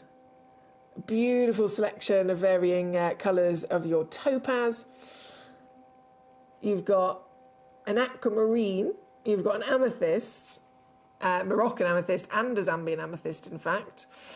You've even got, so the aquaebas in there, the petalite, some beautiful garnets, as you can see as well, Swiss blue topaz included, the iolite once again, and then that emerald. I can't get over. And do you know what? This emerald specifically is a notable emerald because this emerald is a Carneiba Brazilian emerald.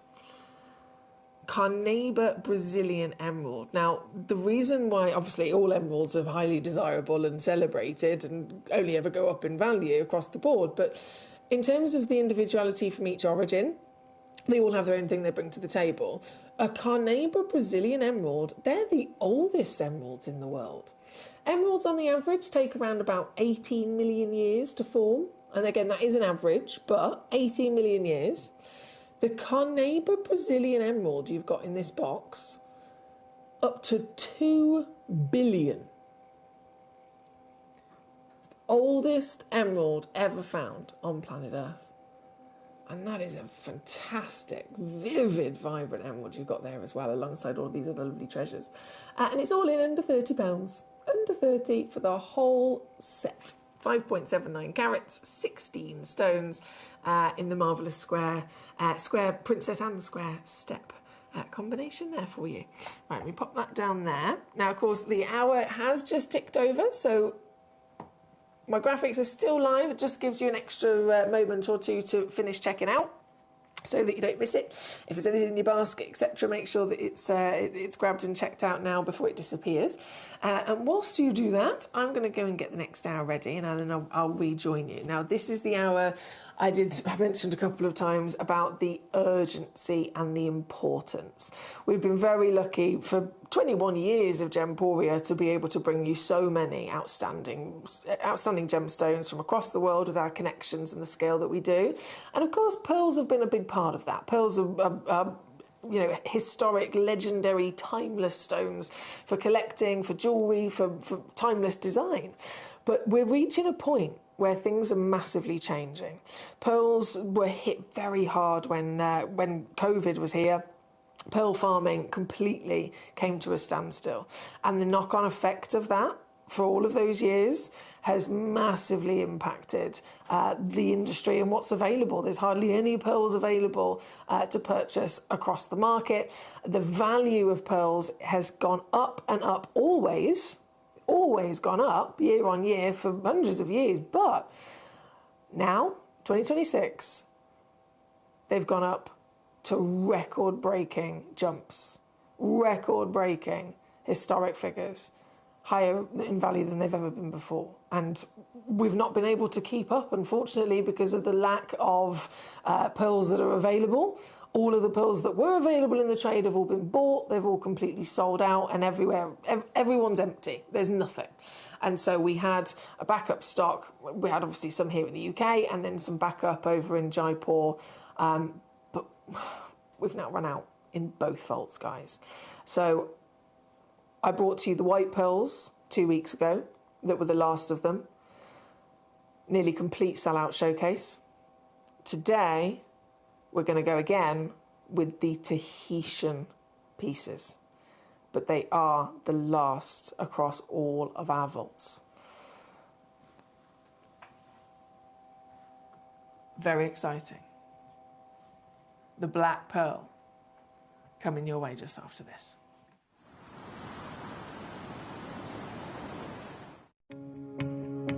So I managed to find some white zircon here, as you can see. This is incredible. Some of the biggest sizes they have are 8x6. I'm just chilling with these two gentlemen here. This is currently what they are holding. As you can see, they are all around 1 carat stones. And this is the first time in the whole booth I've seen this. As you can see, they have a whole plethora of beautiful different gemstones, aquamarines out there. But this right now in the market here at Tucson is probably at around $900 a carat, which is just ludicrous for this pricing. But as we know with blue zircons, and we know what's going on with the market right now, you know, if you want quality, then, you know, you've got to be able to buy it. I'm at one of the biggest and best booths here at Tucson. But the most important thing is that we understand that, first of all, the size they have to offer around 1 carat stones, 8x6s, as you can see here. And the pricing is just ludicrous, but that's something we completely expected. If you're looking to get yourself white zircon, this gemstone has really upgraded itself in the marketplace in the last year, and they're now asking prices that are literally, you know, 3 or 4 times the price they were 2 years ago. So this is a really amazing time to be able to acquire this incredible gem.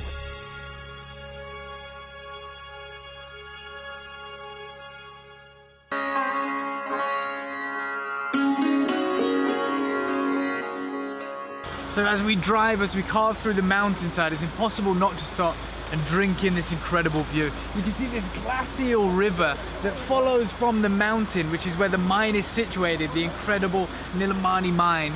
And we're told that we're going to be bathing in this because we're going to be camping out at the mine, which is incredible. But even better than that is the fact that you guys that are tuning in are the first foreigners to be able to see this side of the country, to be able to be taken to the mine. Up until now, it's only been a close guarded secret that some of the Indian gem traders have been out to. So guys, this is it. This is where your Nilamani is from, right up there at the top of the world.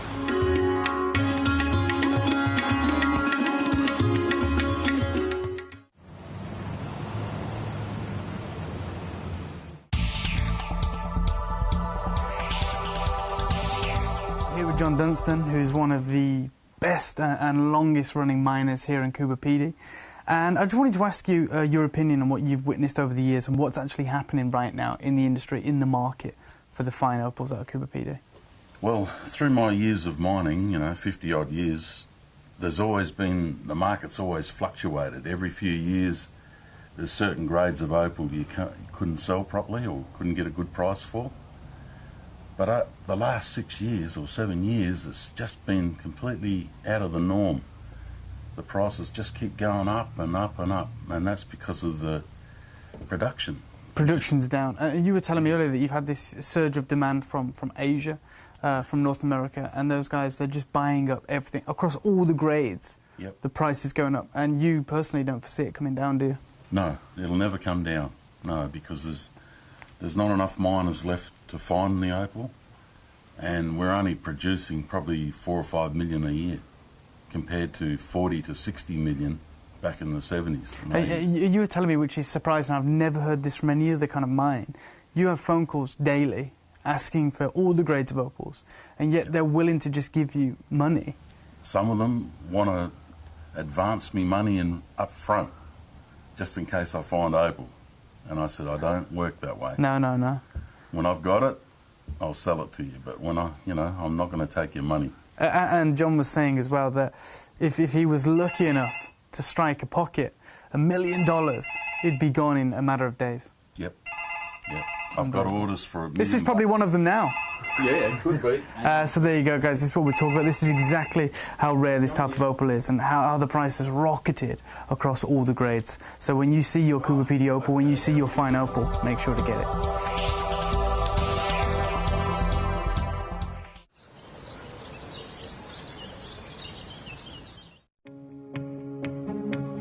Sapphire always feels like it gets a mention. It's one of the big three. But what was really surprising is we weren't talking about the big gemstones, we're talking about a shortage in the smaller stones. Can you help us understand that a bit better? Yeah, correct. So with the cost of, I think, things in the supply chain in general going up, there's a pretty low supply of sapphires in general, but when we talk about Melly, really, it's this idea that the cost to cut the goods that small aren't necessarily worth it for the price that they're selling for. So there's a definite shortage in the chain there.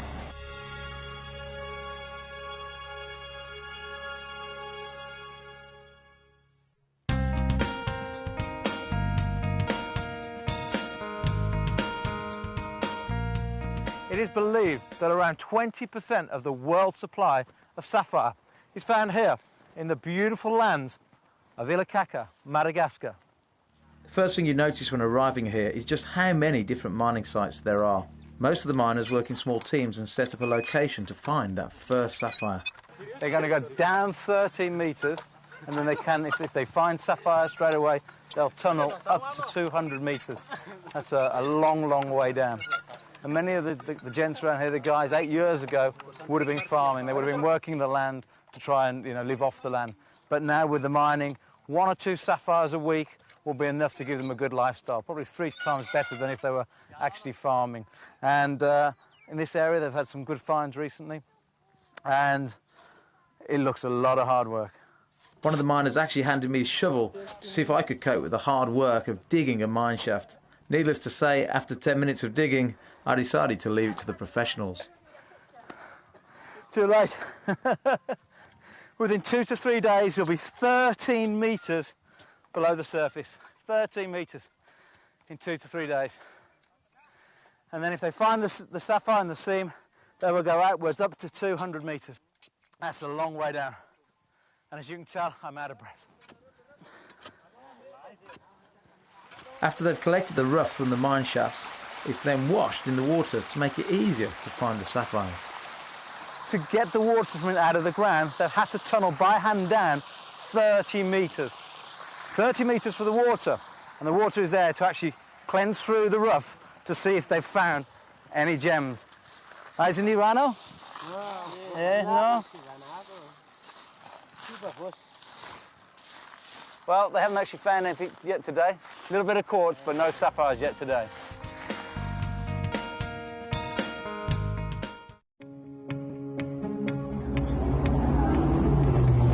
Super interesting because what's taking place in Ethiopia right now, we talked about that incredible Wollo province discovery where those incredible opals changed the market.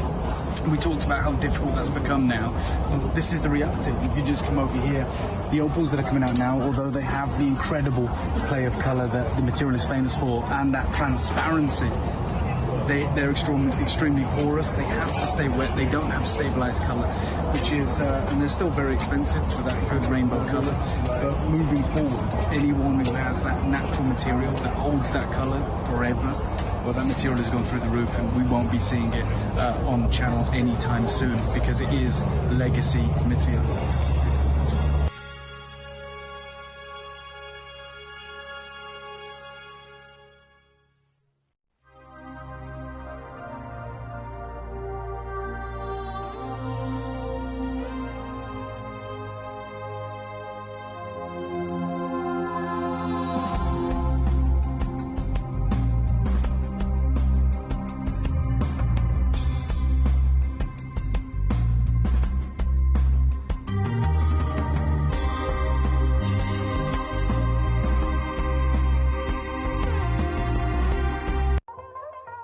Hi guys, so I'm here with Kakuda Pearls, who have one of the finest selection of pearls that I've seen anywhere. We're talking incredible natural Tahitians, huge supply of incredible Akoya pearls, and of course the South Sea varieties as well. And we wanted to talk to the man himself about what's been happening within the pearl industry. And I wonder if you could just shed some light on what's happened maybe since September with pearls. Okay, September to October, it was the kind of a peak time. With mainly Chinese customers. Yeah. It's a big boom in China that as a fashion material, the pearl is getting so popular. And has it impacted the price? It is. Yeah. Now it's the highest in the history. In the whole history? Yes, with the Tahitians and the South Sea golden color, South Sea white, or even the Japanese Akoyas. So would you say it's gone up 30%, or is it doubled, or what kind of increase? Well, don't remember much, but looking back 2 years, maybe last September, October was kind of a peak, and it was like a double. It's 3 years ago. Wow. But the things are kind of changing right now. Yeah? It's hitting the top, and... So it's very difficult at the minute to get good quality Tahitians and Golden South Sea because of the influence of, is it Nini, the social influencer in Yang Mi? You're right. Yeah? That's with Tahiti's. Right? Yes. But it has also been impacting the price of South Sea, you said? Because that was Tahitians. Overall, yes. Yeah. So to anyone right now who's looking to get good quality South Sea, whether it's the golden or the white, and of course the Tahitians, it is very, very difficult. Unless you can get hold of older material, which, you know, you may be able to get a better price. Right now it's at the peak, and we're talking about the most expensive time in history to get cultured pearls, and that is the power of social media and influence and the Chinese market. We saw it through September and October, but even right now, in March, in February, we're seeing the same high peaks for those incredible pearls.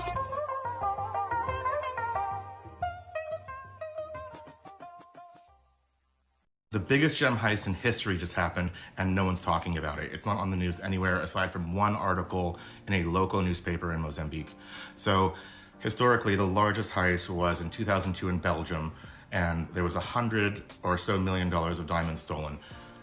Translated to today's dollars, that's about 160 million. Now, this mine in Mozambique had 300 kilograms of Paraiba rough stolen. Now, 300 kilograms of rough is about 1.5 million carats, and cut down, let's be really conservative and say you get a 10% yield, you have 150,000 carats of Paraiba tourmalines, which can range anywhere from low end, 1,000 per carat, up to 50, 60,000 per carat for really high-end, big specimens. So that robbery, 300 kilograms of this rough material, is on the low end, being very conservative, $300 million, which is over double, or about double, what the last largest gem heist in history is. This is huge. Like, this is an enormous heist. This is $250 million stolen, and it's not on the news. No one's talking about it. What's going on? Follow us toward the Pineapple Door. We look at Paraiba tourmaline. Let's take a look at Brazil versus Mozambique. A lot of trade press. Hello, and a big... Ooh, have I pressed the right button? Yes, I have. Big warm welcome back. Apologies about the late start. I had a tickle, and then the tickle turned into a choke, and then the choke turned into I couldn't breathe, and then the eyes were watering. It wasn't very glamorous. But I can breathe now. I'm back. It's all the excitement. I'm chat, excited, and then I end up choking on thin air. This is very exciting, but it's also a very serious level of urgency with these pearls. You might have seen in the break there, there was one particular video that was David Troff at Hong Kong Gem Fair just recently, talking about the situation with pearls and you know how much they've gone up in value, how much the demand has rocketed, and that's not to say that it hasn't always been there. Pearls are, of course, a big luxury legendary stone. You can go back hundreds and hundreds of years, and pearls have been there at the height of fashion, you know, at timeless luxury and royalty status. They're set and absolutely drenched over the crown jewels is a perfect example as well. And so they've always been desirable. They've always been that height of luxury and high value, and they've only ever gone up in value. If you look at the kind of the graph and the statistics of price per pearl, price per grade, out of all the 200 grades, they've consistently gone up and up in value over time. But it's in the last couple of years, in the last 6 years, I would say, that they've not just gone up in value in the same kind of rate that they normally would, they have rocketed. They have taken a great big leap and jumped to a rise of value that's never been seen before, highest prices in history for pearls, and this has happened at the same time as the highest demand for pearls. And that doesn't always happen. There can be a huge jump in value for something because, let's say, a mine is closed or whatever else might have happened for a particular stone. That can rise its value, but the demand is a separate conversation. If a gemstone goes up in demand, that will eventually have a knock-on effect to the value when the availability goes down. So the demand goes up and up and up. If we've still got enough stones of whatever that material is to kind of fulfill the demand, so there's enough for everyone to go round, then the price will stay pretty much the same. But if the demand goes up, the availability goes down, naturally, the value is just going to absolutely rocket, and they are now more wanted, they are more desirable in the world of fashion, in the world of luxury than ever before. It's not a case of certain generation or a certain era of design. We're talking about everybody. You've got these really cool kind of hip hop rap artists in America. They're wearing pearls. You've got these beautiful influencers, these 18-year-old girls that are wearing their pearls, all the way through to the wonderful glamorous ladies like my wonderful Nan, still wearing her pearls. So there's nobody that's left out. Everybody from every generation, every walk of life, all want their pearls. And when there's nowhere near as many available as there used to be, again, it makes sense as to why sell out, sell out, sell out, sell out. Individual pearl suppliers are turning up at Hong Kong or at Tucson Gem Fair in the last couple of years with pearls for sale. Now, that would have been the case, every single year. They'll turn up with what they've got for sale and they'll be set up in their booth, and they might be there for 3 weeks, they might be there for 3 months, and maybe they might sell 1 stone per day. The pearl suppliers are turning up for the last few years in a row consistently, and they are selling out within the first 48 hours and just packing up and going home because they've got nothing left. This is the demand we're talking about. And so even us, I know with the powers that we have here at Gemporia and the scale that we work to, we think, oh, it's okay, we don't need to worry because we're Gemporia. Everything, everyone else can't get hold of this particular stone because they're all sold out everywhere. But Gemporia's got us covered because we already acquired years ago a huge quantity. We've got them all locked up safe in the vault in Jaipur. So as soon as we run out here in the UK, in this half of our vault, we run out, make a little call to our team over in Jaipur, can you send us some more over? And that's what we do, again and again and again, for all of our different stones. But this is so extreme. The demand of pearls has been so extreme. The constant selling out of pearls has been so extreme that we have now run out. We have nothing left. Now, I gave you this breaking news with the white and the South Sea pearls a couple of weeks ago before I was off. I brought you that showcase. It was nearly a complete sellout showcase. I think we just had, if you look in this hour, number 15, 16, 17 and 18. Those 4 auctions are literally just, I've snuck them into the bottom because they are the 4 that are the only remaining of the South Sea and the white that we have. This then today is round 2, if you like, where I'm bringing you the Tahitian version, which again have always been hot stuff, one of the rarest pearls in the world. It comes from literally the French Polynesian waters, the Tahiti waters, and they are the black pearls. Never actually technically black, they're always platinum silvers through to those lovely steely greys, maybe sometimes with blues or browns in them as well. But this is the part 2, from the white previously as part 1, this then is the Tahitian part 2.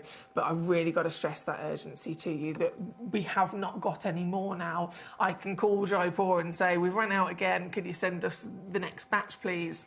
We're out. We're literally out. And this came to a shock to me when it first happened with the white pearls, when I received this email from manager Claire. This email sent with high importance to Emily Fox. So Claire is our channel manager here at Gemporia. She's the wonderful lady that would constantly be keeping an eye on all of our stock. As soon as we run out of pearls, she'll call up Jaipur and say, can you send over the next batch, please?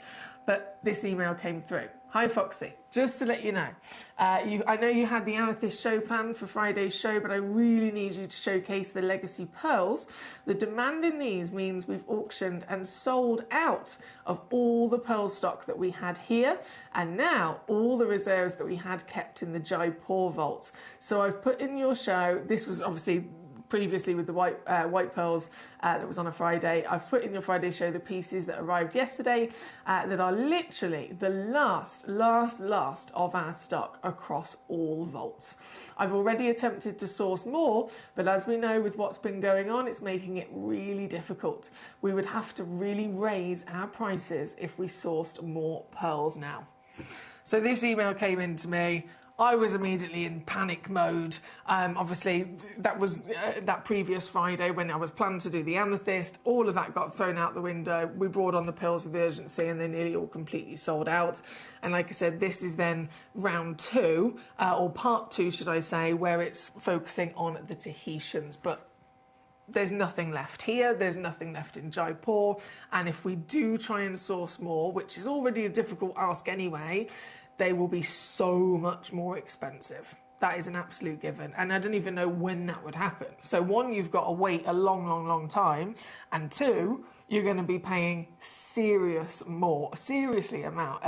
bigger amounts of the deals that I can do for you today, whilst these are the last of this parcel. Jumping in, there's so many to enjoy. Lots of them are limited. So if we're talking quantity, okay, I've got a couple of number 1 and number 2. Number 3 and 4, there's just 2s and 3s, and then everything else is pretty much only one of a kind, just so that you're aware. Just so you're aware, it's a serious situation. Number 6, I think is the first piece on. Oh, hello there. Right, let me get my little pearl stand out. Oh, so you're going to see the gorgeous variation of Tahitians, even just in colour in this hour. Known as, again, the black pearl. They can be anything from delicate silver platinum all the way down to that dark steel grey, sometimes with a bit of purple or a bit of blue or even a bit of kind of brown in there. This, even just in tone alone, is super dark, super dark and intense. In fact, let me just use my up above camera for a second to show you the size of it. There we go. 10 millimetres. Now, as always, we've got to really appreciate each individual piece and what makes them so special. For the size being 10 millimetres, I'm sure we're all aware that is a huge size pearl. Pearls across the board, so not being too specific on Tahitian now, this is across the board of whether it's your South Sea, whether it's your white, your golds and so on. Across the board, the average is usually around about 4 millimetres, okay? So this, at 10 millimetres, is definitely impressive. And you'll see that if you've ever been able to look in the Independent Gem Guide, they're an independent body of gemstone professionals that travel the world constantly, and they bring out it's almost like a magazine, if you like, called the Independent Gem Guide, and they print this magazine, a new version of it every 6 months, and this is consistently across the years, right? And for traders and for everyone in the industry that register with it, they'll pay a subscription, and every 6 months they'll receive the Gem Guide magazine. And what's in it is that previous 6 months of every stone, every category, every grade, and what the price is within that last 6 months. So, and it has to be every 6 months because obviously gemstones can go up in value overnight, let alone 6 months. And so if you look in the Independent Gem Guide to the pearl section, again, it's quite broad. There's over 200 grades of pearl that exist, and then you've got to factor in the colours and the shapes. But still, there's the general kind of pearl section of prices and values, and it'll be done with grade and with measurement. 4 millimetres up to 7 millimetres is where it then stops. What happens if I've got one over 7 mil? You know, it's not even here. It's not even in the graph. It's not in the guide. Where is it? I've got one that's 8 mil. It stops at 7 mil. You gotta keep turning the pages. You've got to go to the luxury category.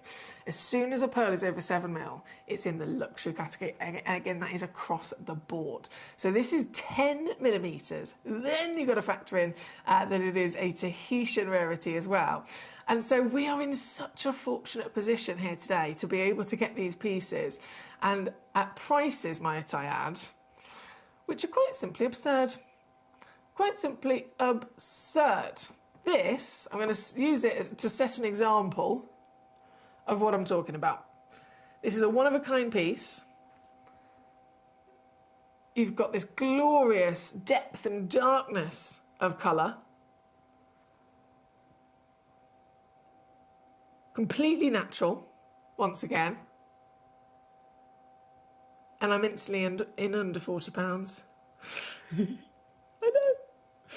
Hello, Nicola. Lovely for you to have joined us. Beverly. So, Nicola 789. Beverly number 10. My lovely Andrew also here in Greater Manchester. Hello, sir. You've got a code for me as well, which I can certainly try for you in just a second. Not a problem. Hang on. Where's my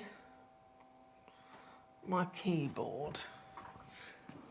I'll try and type that in for you right now. Bear with me. whilst I do that, I'll pop this back on the screen. So, load from code. PL.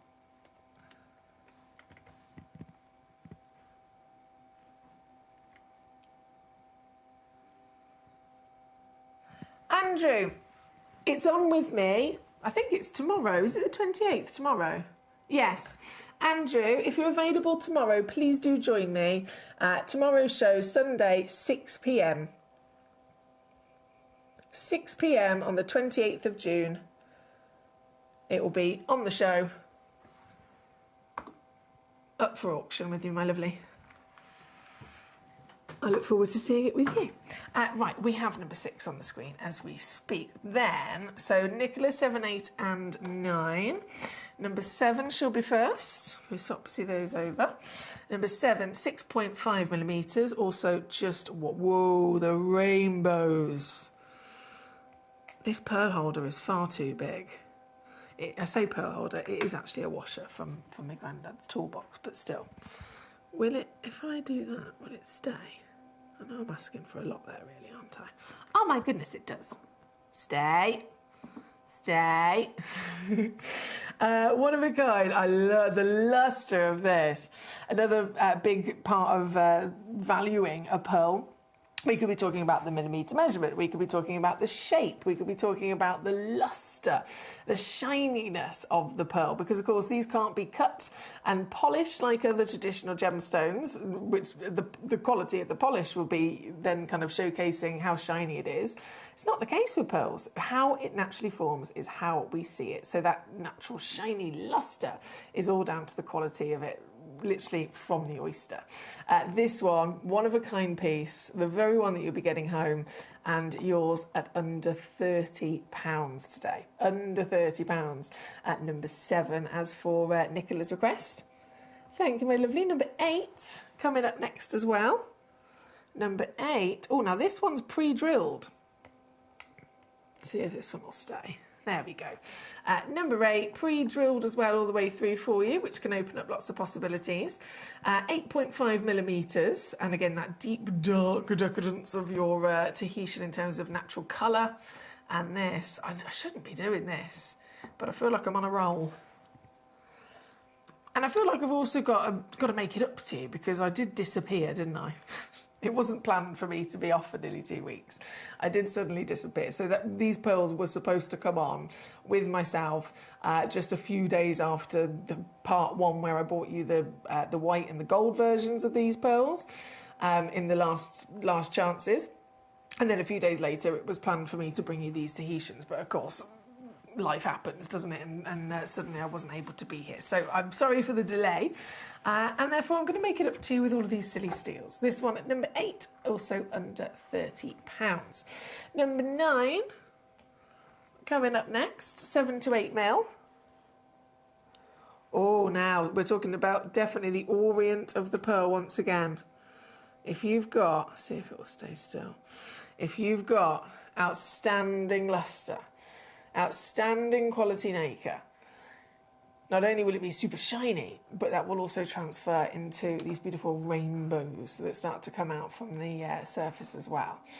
This very piece, yours today, I'm doing it again, under £30, my lovely. Thank you again to Nicola for these choices. Beverly, you then requested number 10.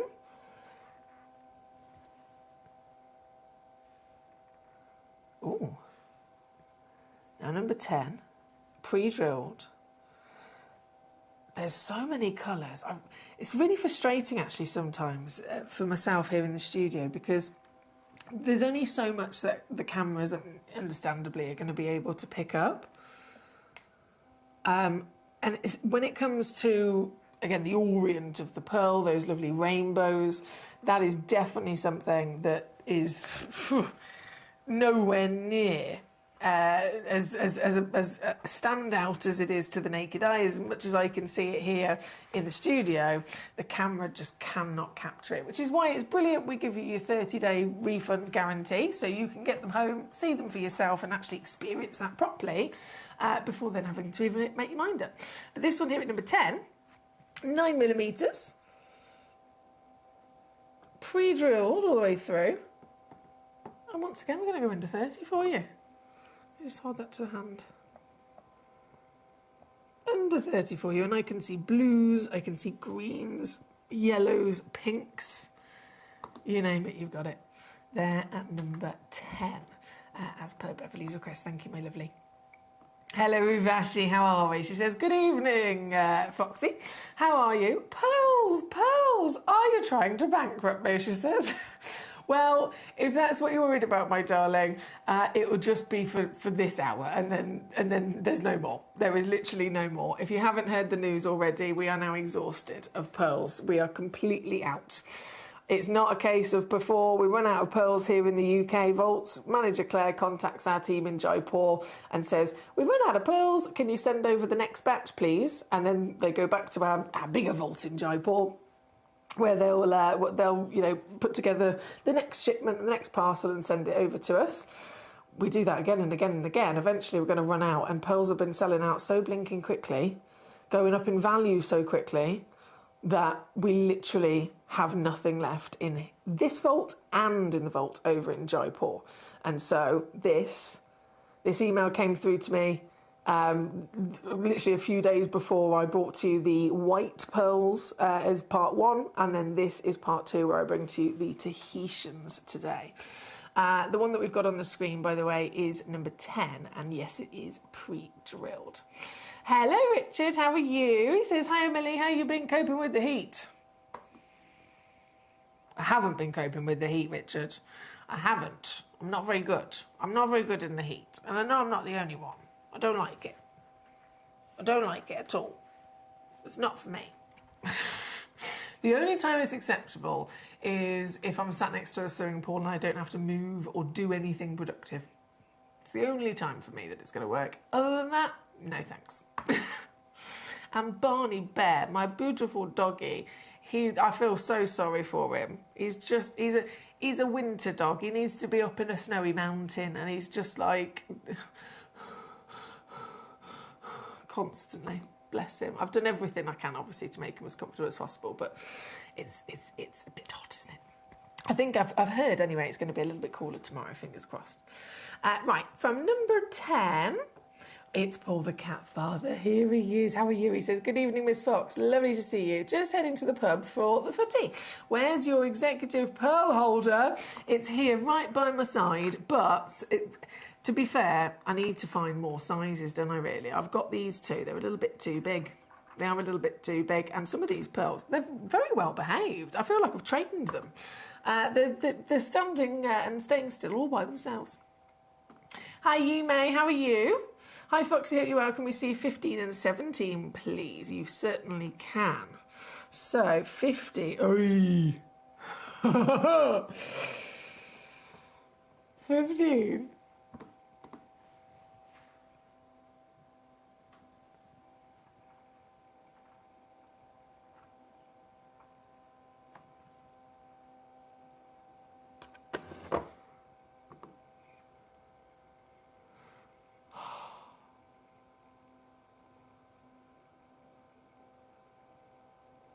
What a sight to see.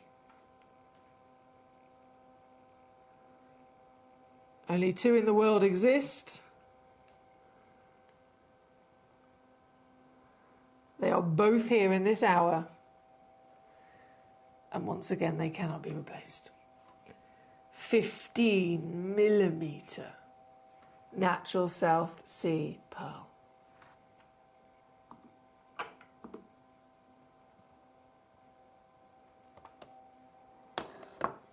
Ribbons of golds and pinks and purples, because the luster is so good. The quality of the nacre is so fine and translucent that light is breaking through the surface of the pearl and splitting, separating into the spectral hues, layer by layer by layer, showing us that wonderful rainbow. An all-round magnificent pearl. But with the urgency that we are now faced with across the world, it really is final chances. This one's number 15. There are 2 of them right here, right now, and they cannot be replaced. Under 50, all in. just extraordinary, isn't it? And then number 17 you wanted to see as well. Now I actually popped number 17 in one of our little suspension stands. You might have spotted I've popped in at number 19.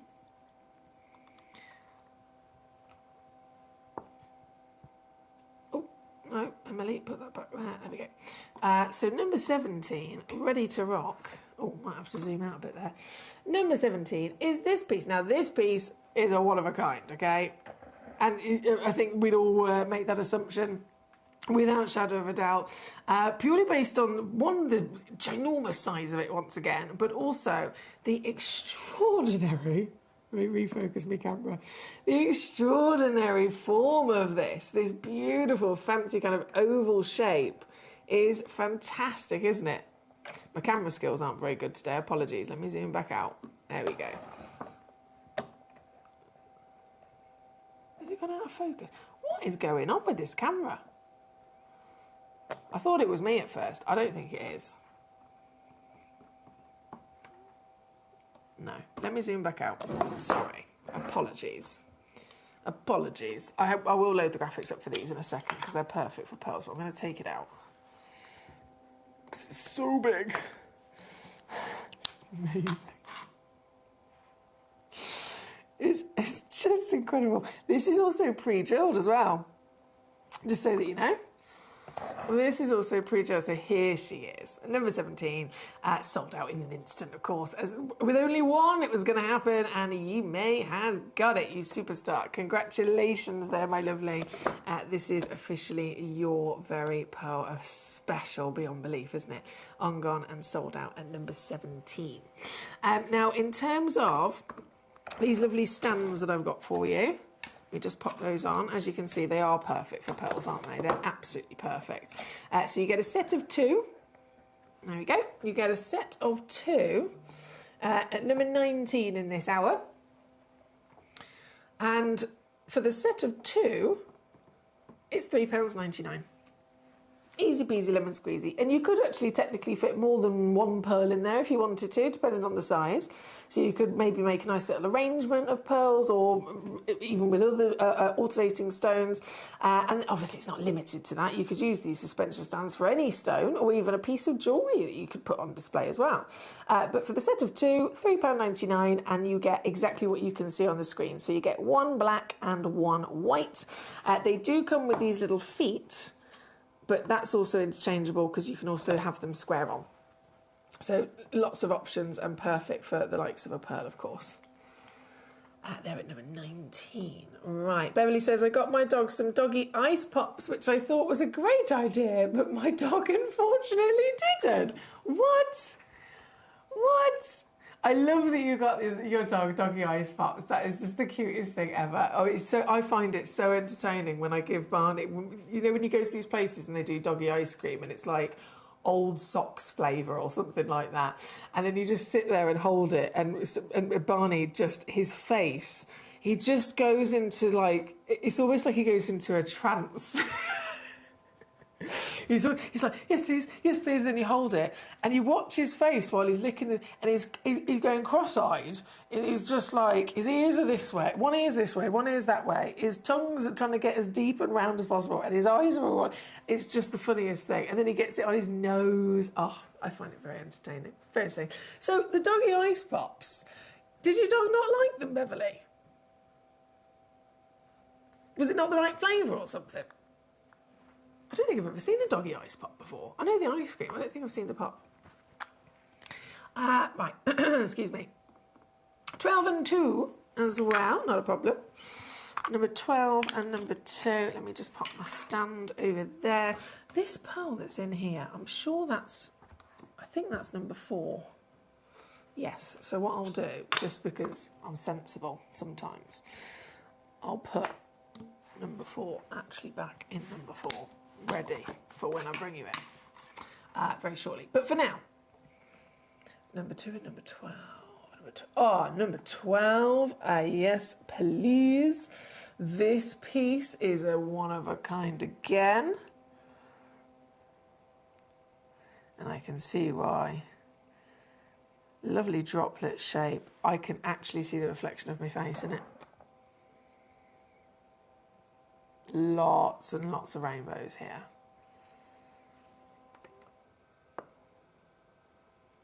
So 12, excuse me, 12 mil tall. And this is what we refer to in the industry as a platinum pearl. So it's a Tahitian pearl,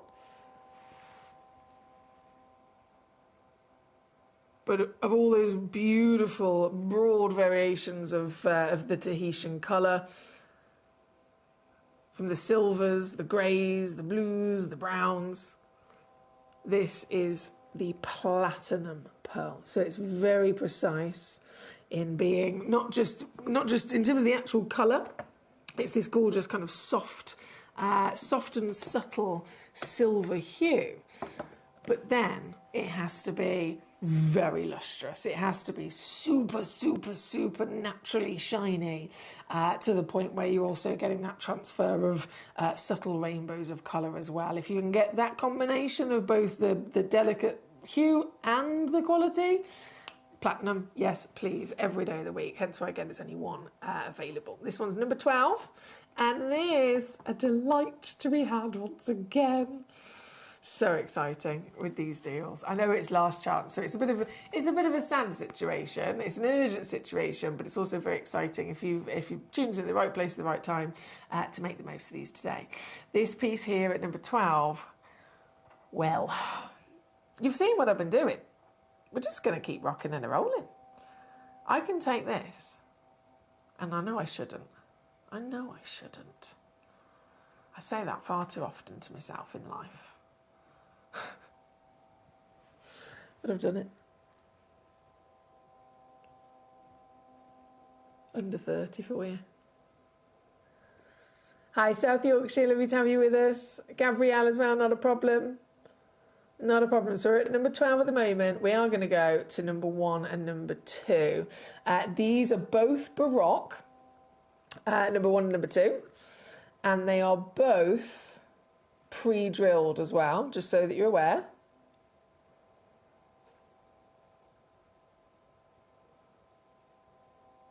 Hang on, bear with me. There we go. But number 1 and number 2, you may says, Foxy, these prices, I think the heat might have got to you. Yeah, I've not been myself recently. But it works to your favour, obviously.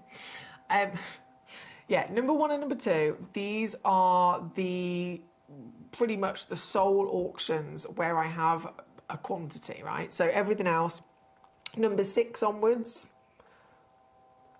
one of a kinds. Just there's one available, right? Whereas number 1 and number 2, I'm making both of these a star buy situation. I have a couple in quantity, so everybody can get involved. They are both Baroque, so that's the kind of free-flowing, most totally natural, organic shape that you can possibly imagine from a pearl. You know, throw in the most famous kind of round expectation out the window.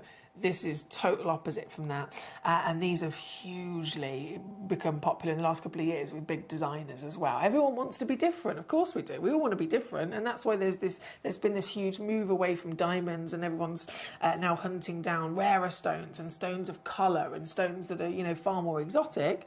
It's the same with pearls. People always think of them as round. Now, the current generation, we want something different. We want something rarer. And so that's what Baroque is. Now, number 1, in terms of size, there is a slight... I don't know why it doesn't say that on my screen. Apologies. Let me just check this one. So number 2, average is 8 mil. Number 1... There isn't actually a size on the documentation because, again, with the nature of these free forms, they're all going to be slightly different. But they are humongous. They are absolutely humongous. And I've got 3 of them here just to show you the variation of what you could be receiving. Let me just hold this one to my hand firstly. Look at this. How cool is this? And because it's so curvaceous in its really beautiful free-form shape, it gives more curves to the stone, but that then gives more curves for the light as well, doesn't it? the light isn't just going to penetrate through that wonderful quality of nacre, but as it starts to separate through those layers, it will change and shift as the shape of the stone changes as well. So it's such a beautiful way to be able to explore and admire these pieces. Now, like I said, I have got 3 of them as examples here from this particular auction with me, just to show you the variation. If you've not come across Baroque before, it wouldn't be fair. Wouldn't be fair, especially for maybe our new collectors. If I was to show you one Baroque, it wouldn't be fair for me to just show you that one, because then you might expect all of them to look like that. But the nature of it is that they're all very, very unique. And so I've purposely got 3 of them out of the vault to bring onto the screen for you today for you to see. So all 3 of these are in the same auction. All 3 of these, as you can see, are of the same quality. They've got the same outstanding luster. They're all very similar in their overall kind of scale of size, whether it be weight or measurement. And they are all, once again, pre-drilled for your benefit as well. But this one is the bigger of the 2 out of number 1 and number 2. They're both very, very similar, being Baroque Tahitians and pre-drilled, but this is the bigger of them. And this, well, you've seen what I've been doing so far. I'm not going to stop now. I'm not going to stop now.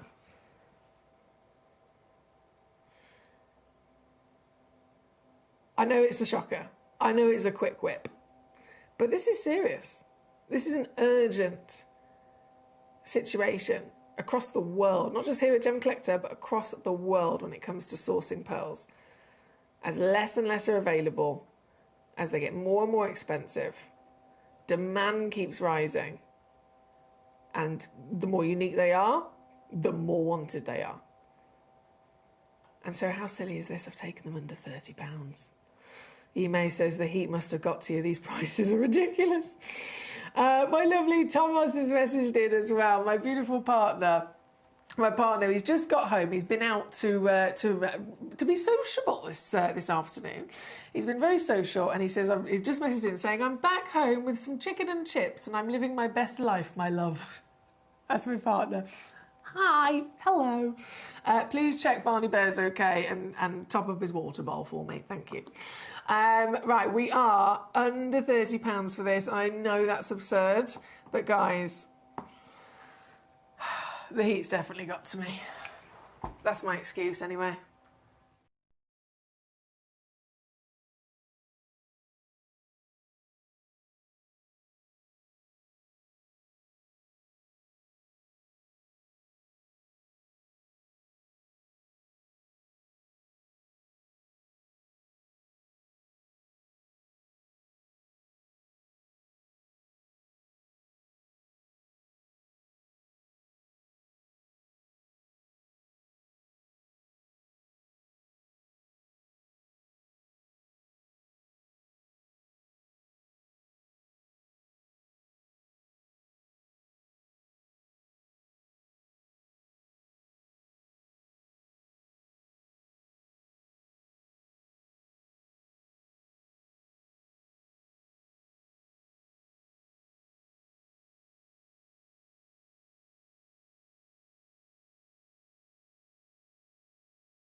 You may. She says, madness! I love it though. Love it. Love it, love it, love it, love it. We're in a very good position here at Gemcollector, but remember, this is the final time, the final chance where we can do things like this. We have nothing left. Everything that's here in the vault in the UK is literally in this hour. And in terms of Jaipur, nothing. All gone, all out. This is the final lot that they've sent over. They've shipped over to us from our vault in Jaipur to us here in the UK, and we cannot go back for any more. We'd have to put our prices up significantly. They'd still be, to be fair, they would still be lower than anywhere else in the world, but we don't want to put our prices up massively if we can avoid it. So it will be a long time before we get any new pearls, and when that eventually does happen, obviously we are going to have to take that hit. So this is the final chance of the extra steals and savings. Here at number 1, under 20, we've got loads of you checking out. Well done, Maggie. Well done, Cheryl. Well done, Nicola. Lots of multi-bids as well. And then number 2, directly related in similarity of the fact that they are also Baroque and they're also pre-drilled. Coming in with an average of around 8mm. I've got 3 of these as well, just to show you. Oh, stay. There we go. The manner of the Baroque once again. So here at number 2, what am I going to do? You might be thinking, well, naughtiness is what I'm going to do. These are coming in. I'm going to get so told off for this. I'm going to get so told off for this. Oh.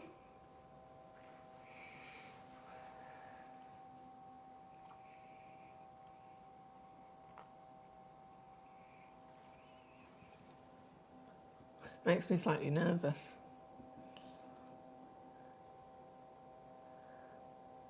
Remember, if you're after quantity, many of the pieces, all the pearls that are left in the vault are in this hour.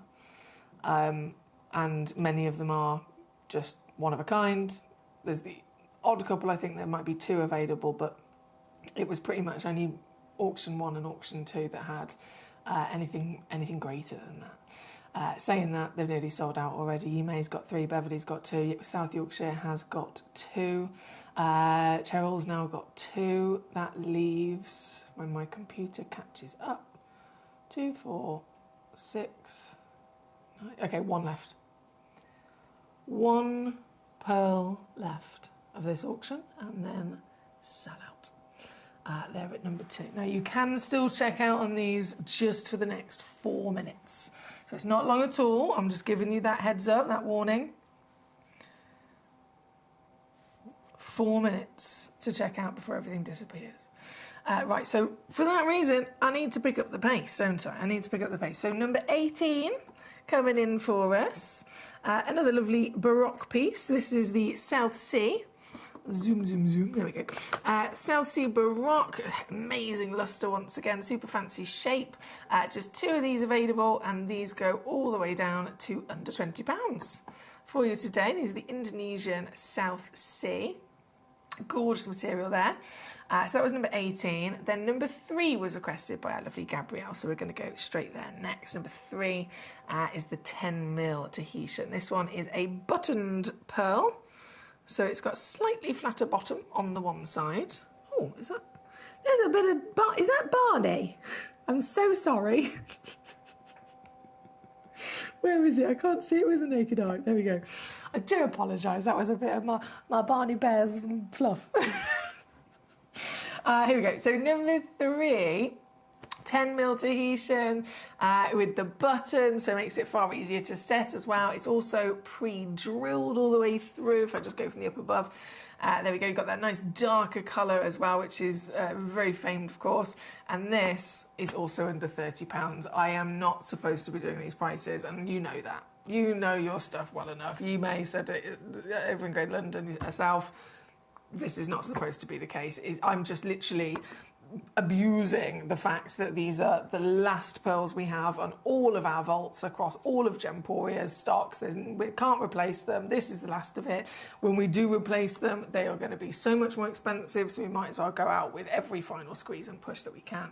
This one's got 3 available in quantity. And, of course, that could be one collector going, right, I'll have all 3, please. Pair of earrings and a pendant. Sorted. Do you know what I mean? Sorted. But there's just those 3 there. Very good luck to you. Number 5 as well. Coming in. Oh, lovely. Droplet shape here. With some I would say metallic colour of lustre. I don't know if the camera is going to pick that up. But there is some metallic blue and green that's coming from this one. It's kind of picking it up. Not quite as good as when you see it at home, but it's definitely got loads of blue and green there. This one I've got 2 available. 13mm in glorious height of that droplet. And once again, I'm doing it under £30. It's number 5, guys. If these don't sell out in the next couple of minutes, the chance is gone. The moment is gone. There is no more. It'll be years before we get to see any more of these. And then, when that time comes, a stone like this, I'm offering it to you for under 30 today. Fast forward to the next time you see a stone just like this, it's going to be, here with us, maybe £100. Outside in retail, it's going to be, obviously, significantly more, again, into the thousands. So very good luck with the last 2 minutes that we have before they all disappear. Number 1, 2, 3 have been done. Number 5, 6, 7, 8 done. Number 9, 10 done. Number 4 I must bring in. 10.5 mil. 2 of them available. Oh, she might be a roller, this one, bear with.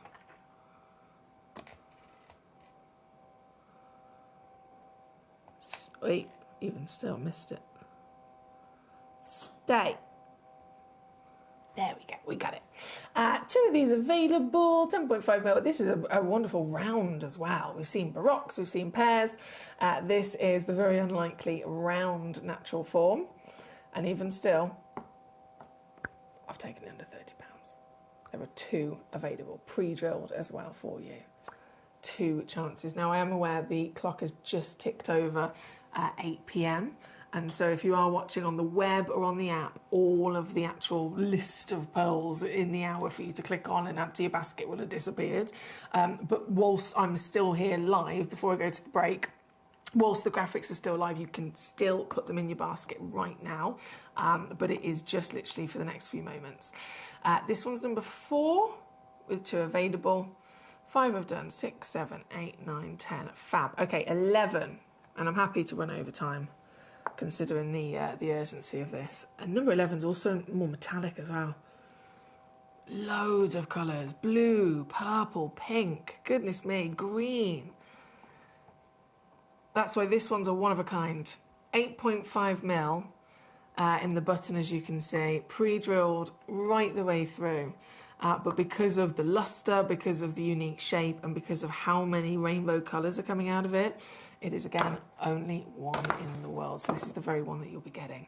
And this one is also under £30. I'm going to take it down to. They're at number 11. And then I've just got 2 that I haven't brought on yet, so I'm going to bring those in. Number 13 and number 16.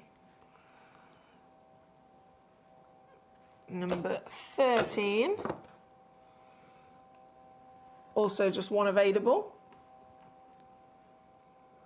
See if that will stand. No. Okay. Purple. Loads of... Oh, the camera just doesn't pick it up. No, the camera just does not pick up that purple at all. There's so much purple through that luster. There we go, under 30 again. And this is the exact one that you'll be receiving because it's a one of a kind. Marvellous. And so the final piece for me to bring on is number 16. And this is the last South Sea pearl. Oh my word, the size of it firstly. 12 millimetres. Natural pearl. A droplet shape as well, if I show you from that angle. 1 chance available, so you're in the same position. If you check this piece out, this is the piece you know that you will be getting home. And this piece, for whoever gets there first, is all yours under 40. One of the largest pearls in the world. 4 mil is the average. If it's over 7 mil, it boosts itself into the luxury category. And of course, height of value once again. But for just 1 chance, 12 mil, stunning natural droplet. Orient rainbow, it's the full package, and it's yours under 40 there today at number 16. Right, what I'm going to do, I'm going to leave the graphics live just for an extra minute or two to give you your final seconds to not miss out. Anything that's in your basket, do make sure that you fully check it out now so that you secure it as yours and secure it specifically at the price I've given you. Because as soon as the hour disappears, even in your basket, it's not safe. So I'll just give you an extra minute or two to finalise that. And I'll then rejoin you in just a few moments for the last hour of the day. And it is a celebration of my very dear friend, Mr. Glenn Lehrer, who I know so many of you have got wonderful memories of, maybe collected some of his marvellous works of art in the past as well. We are going to be celebrating Glenn's life with the final round of his designs here within our vaults. Everything else is completely sold out, and just in a similar way of we'd sold out of all of our pearls here in the UK. Manager Claire then contacts Jaipur and said, right, can you send us the next batch over of pearls, please? And we do that again and again. It's the same with Lehrer pieces. When Glenn Lehrer, bless him, was still with us, we'd be acquiring his wonderful designs, and we'd have them, in nice big quantities over in Jaipur, and then a few at a time they'd get sent over to us here in the UK where they'd come onto the show. And so Glenn Lehrer passed away at the end of 2024. Huge rocket in demand, even more so as you can imagine, for anything that was anything to do with Glenn Lehrer. And so bit by bit, they've all sold out again and again and again, and this is now the last of anything Glenn Lehrer. So all of Jaipur Vault is now empty. There's no Glenn Lehrer left there. It's literally all in this final hour here today. The remaining chances of the legend of Glenn Lehrer and his genius inventions from carvings and cuttings. We've got Quasar, we've got angel wings, and then there is one-of-a-kind specimen that you have to see. I'm very excited to show it to you as we celebrate Glenn Lehrer just after this.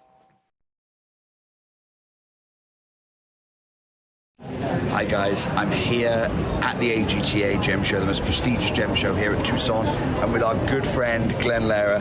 And I've got something that I want to talk to you about that we've never talked about in association with Glenn the whole time we've known Glenn. We know Glenn for the Taurus ring, we know him for his fantasy cuts, but Glenn is actually an investor in Brazilian original Battalion mine Paraíba tourmaline. And Glenn has a couple of these from his own safe here at the Gem Show, and you can see them. By the way, if you want any of these pieces, you can pick them up from out of Glenn's safe. You can see these sizes. This is quite typical of the Battalion material. This is the original Battalion material, mined in 1988, and over the years we've been faceting it and selling it. Most of this material has gone to our collectors in Japan, so America's never seen these. And so this is the last of this material. And your size ranges from these kind of melee rounds, and then you have some slightly larger ovals and pairs here. These are 4x3 sizes, I think, or 5x3 size, maybe this one in the corner. Priced at the lot price. People have come by and wanted to pick. I've only let them buy it by parcel, so they'd have to buy the whole box here at the show. But because of our special relationship, we're going to let you pick inside the box here. It's very generous to Glenn. These are wholesale prices. And there's no other Paraíba in the world that comes to this color concentration. The quality is the certification, basically. Yeah.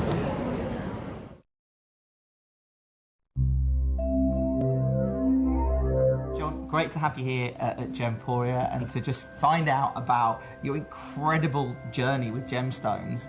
I want to talk to you about tanzanite. What is it? Because tanzanite didn't start off being called tanzanite.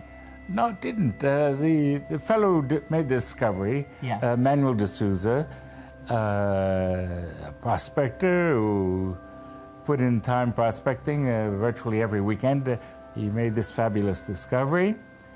And the Tanzanian law insisted that once you put your pegs in the ground for mining rights, you had to say what it was that you were mining.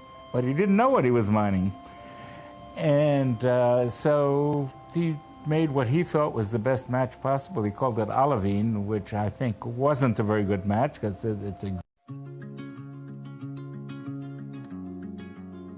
The enigmatic Glenn Lehrer. What an incredible man. Whenever I think about Glenn, I can't help but smile. He was a walking sunbeam, that man.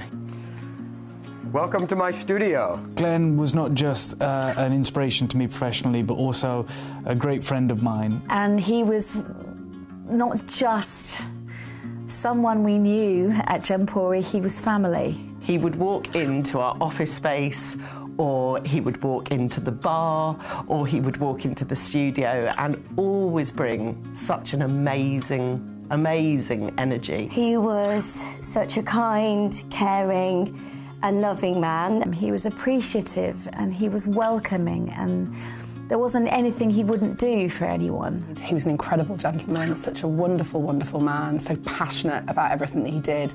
Glenn was always extremely generous with his time. You know, he helped educate me in the gem world and helped introduce me to some of my peers. I think how generous he was with his time, with me as a mentor in this gem trade where so much knowledge is held by so few people. Glenn was always incredibly generous. Just always exactly the same on air as he was off air, full of life, full of incredible creative ideas. You know, he always brought something new to the table every single time. He made me laugh on screen, and we would always chat off screen, and there are so many of us that have memories of that, because Glenn was a friend. He really kind of took me under his wing, and I'll forever be indebted to Glenn's generosity. To be self-taught like that, to understand the way that light behaves. I always called him the manipulator of light. He was a magician and a true, true genius. His talent is and was incredible, like really, really talented from an artistic perspective, from understanding the fundamentals of the physics and the laws of refraction and understanding all of the different gemstones. He wasn't just a lapidarist. He had a way of transforming the soul of a gemstone into life. He always had time for everybody. You could sit and talk to Glenn and he'd tell you about the most amazing journeys that he'd had over the years. Meeting Glenn and Sharon in the gem world, you know, where they would hold court around fire pits and hear stories. And no matter how many times that I'd spent with Glenn, I'd always hear a different story. But when I think of my friend Glenn, I'm thinking of the times we were gem mining in Oregon together, high up in the Atlas Mountains. Spending a week with him in Morocco when he had actually been in touch with Salah and Aladdin, who were mining Moroccan amethyst, and we went out there, and Glenn was just a world of knowledge, such fun to be around, but also we had a really, really great time. You know, it's memories I will treasure forever. Hiking together to try and find amethyst, and as well as the gemstones, breaking bread with the Bedouin people, sharing some wine and hearing the stories of his incredible, incredible time. He's not just left his legacy in the gemstones that he's carved and the pieces of beauty that he's created. He's left his legacy in our hearts in so many different ways, in the joy of actually knowing him as a person. So yeah, when I think of Glenn, I think of an incredible artist, but I also think of a man with an unrivaled zest for life. And I guess with the work that he's left as his legacy, that is his wish for it to live on. And I think of the obligation I have to continue going out to gem mines, because that's what my friend Glenn would want me to do. And I feel so lucky that I have been able to spend so much time with him over the last 10 years. I'll always miss you, Glenn. When I look up at the stars, I know there is a little element of you there somehow, because you had a way of lifting up the edges of the universe and finding the bits that we don't always see, and you showed that to us, and I'll always be grateful. We'll miss you. But more than anything, we've lost an incredible presence in the gem industry and a real, true friend. And it was an honour to work with him. He was funny, kind and lovely, and I will never forget him. And I'm sure he's up there somewhere watching down, watching this community continue to celebrate him, and probably quite humbled by that as well, because he was an incredibly, incredibly humble genius. So Glenn, wherever you are, shine like a beacon, my friend, because you are the manipulator of light. and I look forward to clinking glasses with you at some time in the future.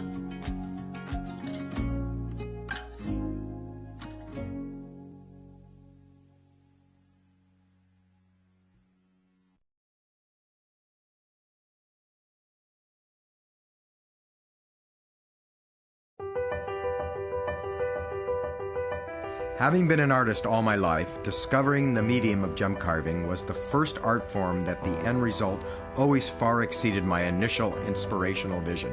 To be able to co-create with nature's own rare wonder of beauty by combining my imagination is a synergy that is exponentially far greater than any other medium I have ever explored. During the carving process, it always flows naturally and fluidly, even in those very first few years as a student of the art. The finished result continues to give me such joy and fulfillment. I have been a gem carver for over 38 years, and to this day my passion is as great as the first day I explored the medium. My love for the art has never waned. In fact, my enthusiasm has only continued to grow and expand. For me then to share my art and receive such deep emotional thanks from my patrons is such a huge part of why I do what I do. To be able to bring such joy and beauty to the world is the most gratifying emotion I can have as an artist. I am continuing to improve and expand my art to bring new creations to share with you all. And I hope you love them as much as I love creating them.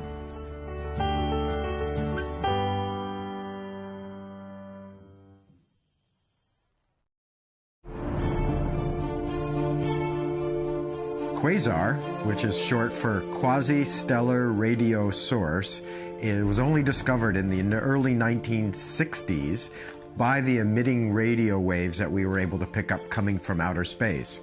It represents an extragalactic source of light coming that is seen or known to have been over 5 billion light years away. And how it was inspired to be the quasar cut that I came up with as a gemstone with this concave dish at the top, which actually pushes light away, gives it a more distant appearance, brings in the brilliance. One, you get the brilliance of this cut, and two, with a concave dish on the top related to the cone on the underside, you actually almost wanted to mimic the black hole in space that many astronomers believe is at the core of most quasars.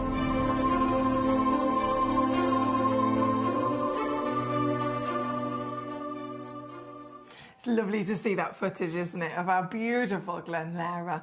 21 years Gemporia has been here, and Glenn was literally with us pretty much from the start of that journey, of that partnership, and never wavered. He was here some years, goodness me, he'd here at least once a year. He'd always come for the birthday, but then sometimes he'd be here three times in a year, travelling all the way from California to give us his presents, to tell his stories, to be here on the show with myself, on various different channels, of course, bringing you his designs, both loose and in jewellery as well. And it was an absolute honour to know Glenn, to have him as a very dear friend of mine. His sense of humour, his character, his charisma, it was just... He was such a rare, special human being, and that's on more of a personal level. But in the professional sense of the industry, he changed everything. He changed the ideas of many people and many generations after him as to how you can take your love of genuine gemstones and then, you know, the art of lapidary is always a big thing, but he completely blew it out the water, taking ideas that no one had ever thought of and making them reality from both cutting and carving as well. And that's very, very impressive when we talk about and celebrate different cuts or different carvings here on the channel in any regard.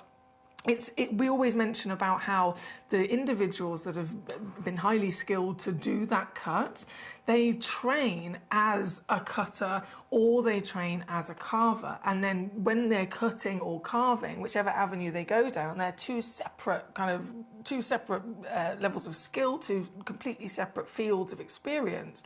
But also then you break it down to each stone. A lot of the time, every stone has a different crystal structure or chemical composition that also needs to be understood as to how is best to cut that type of material. And so it's not just, okay, are you going to be a cutter or are you going to be a carver? Two separate avenues and lifetimes.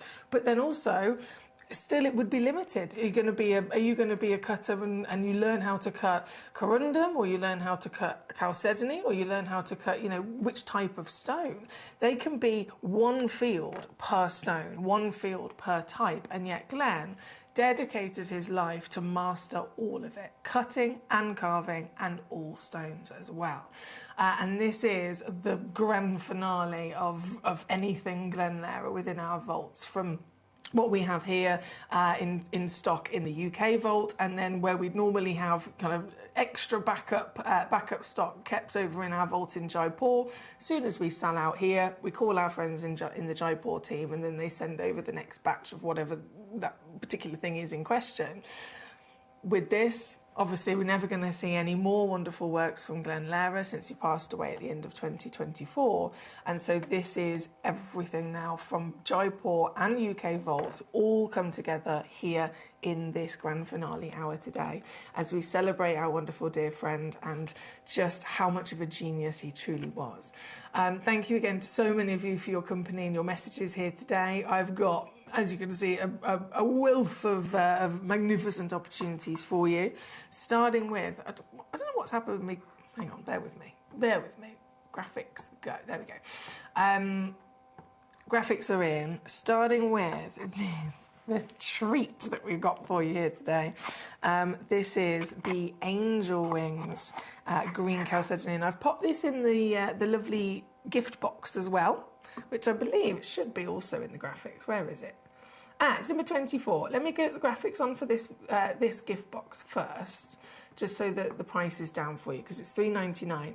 And the reason I've popped this into the hour is because it's perfect for any of these Glen Lehrer specimens, these gorgeous carvings, obviously larger than most gemstones that we'd be collecting.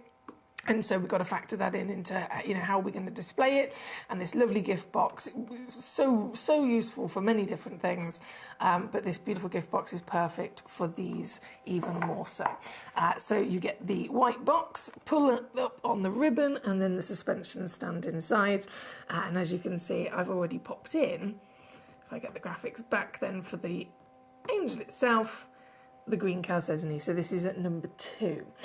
This is coming in 30 carats, so really generous carat weight, and of course hand-carved masterpiece designed by Glen himself. And this one being the green chalcedony, you've got this beautiful vibrancy of colour, which is another thing that Glen was always not only incredibly passionate for gemstones, but the beauty of the natural world, the beauty of colour, and how colour quite literally is the spice of life. He was always very, very confident and playful with all colours. So you can see the rainbows that are in this hour across these angel wings, from the black onyx to the pink quartz, the red onyx, the white chalcedony, the blue chalcedony, the purple, the green. It is, every one of them is so vibrant, so vivid, so eye-catching, and it's exactly what Glen was always very passionate to work with. This piece here is number 2, the angel wings. And straight down we go. Now, I have made sure that there is split pay also added to all of these as an option for you. You don't have to use it, but it is quite handy as well. And it just basically allows you to spread the cost across 3 months if you choose to, meaning you can get this home today for £33.33. Every piece comes with a free certificate of authenticity, and obviously you're covered with your 30-day money-back guarantee as well. For the green chalcedony here at number 2, under 100 today. My lovely Paul in Greater London, hello. Number one comes up under the refurb. Is it refurb as per the description? So what type of refurb? Let's investigate. It will give me more information as I load the graphics on that one. Not a problem. I know it's very exciting. There's many collectors that wanted to get hold of it. I'm just going to pop that lovely box back over there, and then we'll bring on number 1. Okay, so as I press the button,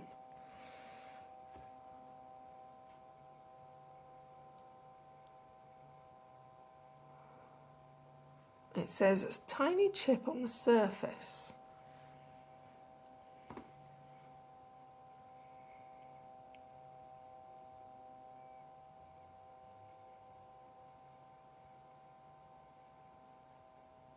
which I'm struggling to see.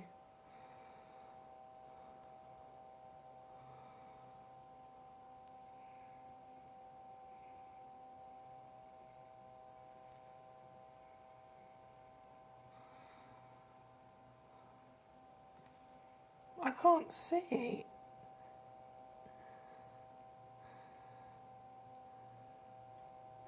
Now, this could be a case of, and purely speaking of experience,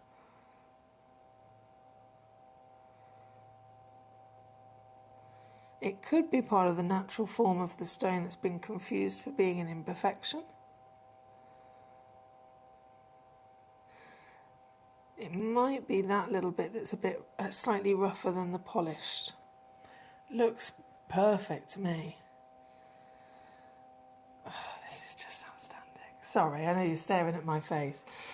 This, and also how exciting that this is from the United Kingdom.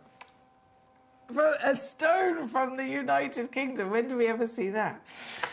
So this, carved by Glenn Lehrer himself, is the extraordinary UK agate.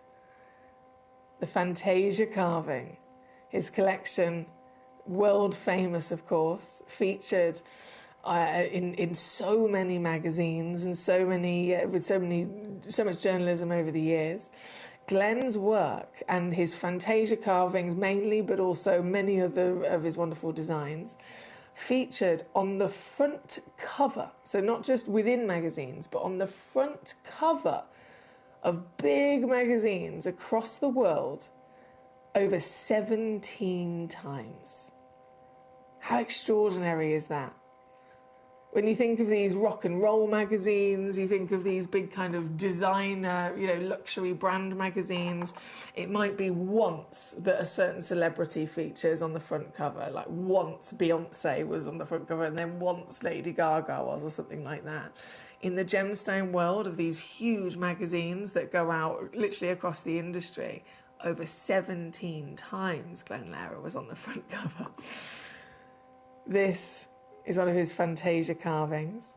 Again, only one exists in the world, and it was not only carved and polished by Glenn himself, but also signed by himself. Now, what you've got here, you'll notice if I just hold the light ever so slightly, Glenn would use, so this is Glenn's own code for his own kind of stock or his own database to keep track of everything.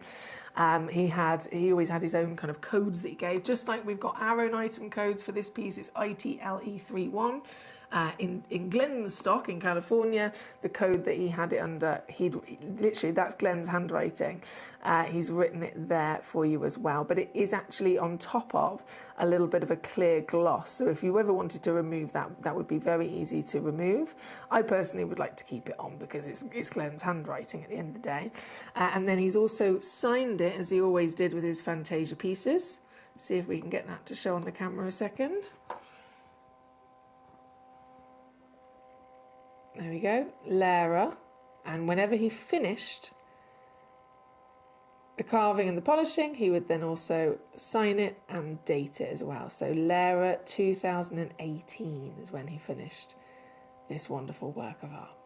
And in terms of the refurb, my lovely Paul was mentioning, I'm going to make the assumption it's this little section here at the top, because as you can see from the rest of it, there's lots of kind of smooth curves, lots of high polish, and it's just this little section here that's not quite as smooth as the rest of it. So I'm going to make the assumption that that is the reference, that just that tiny little bit of rough at the top there, that's the reason why it's come through as a refurb, my lovely. But goodness me, you'd never know, would you? You'd never know at all. Well, it's here at number one. Of course, only one exists in the world, so this is the very piece in question. It's currently in the basket of Paul in Greater London.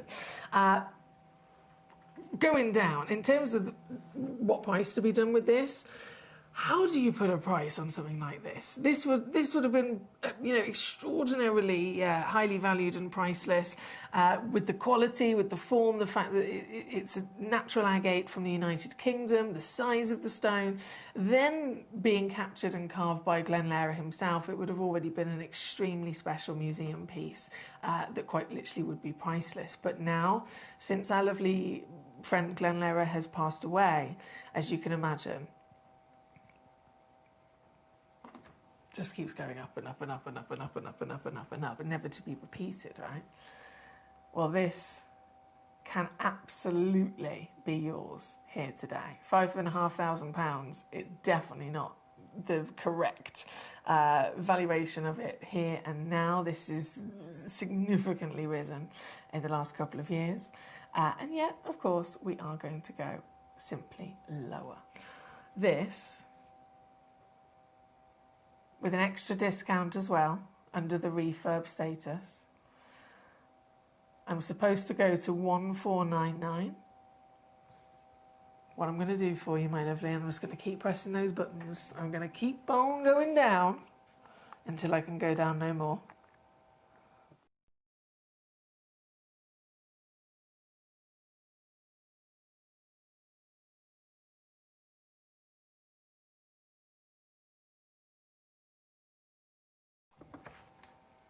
This, can I do that? Goes to here, under £800.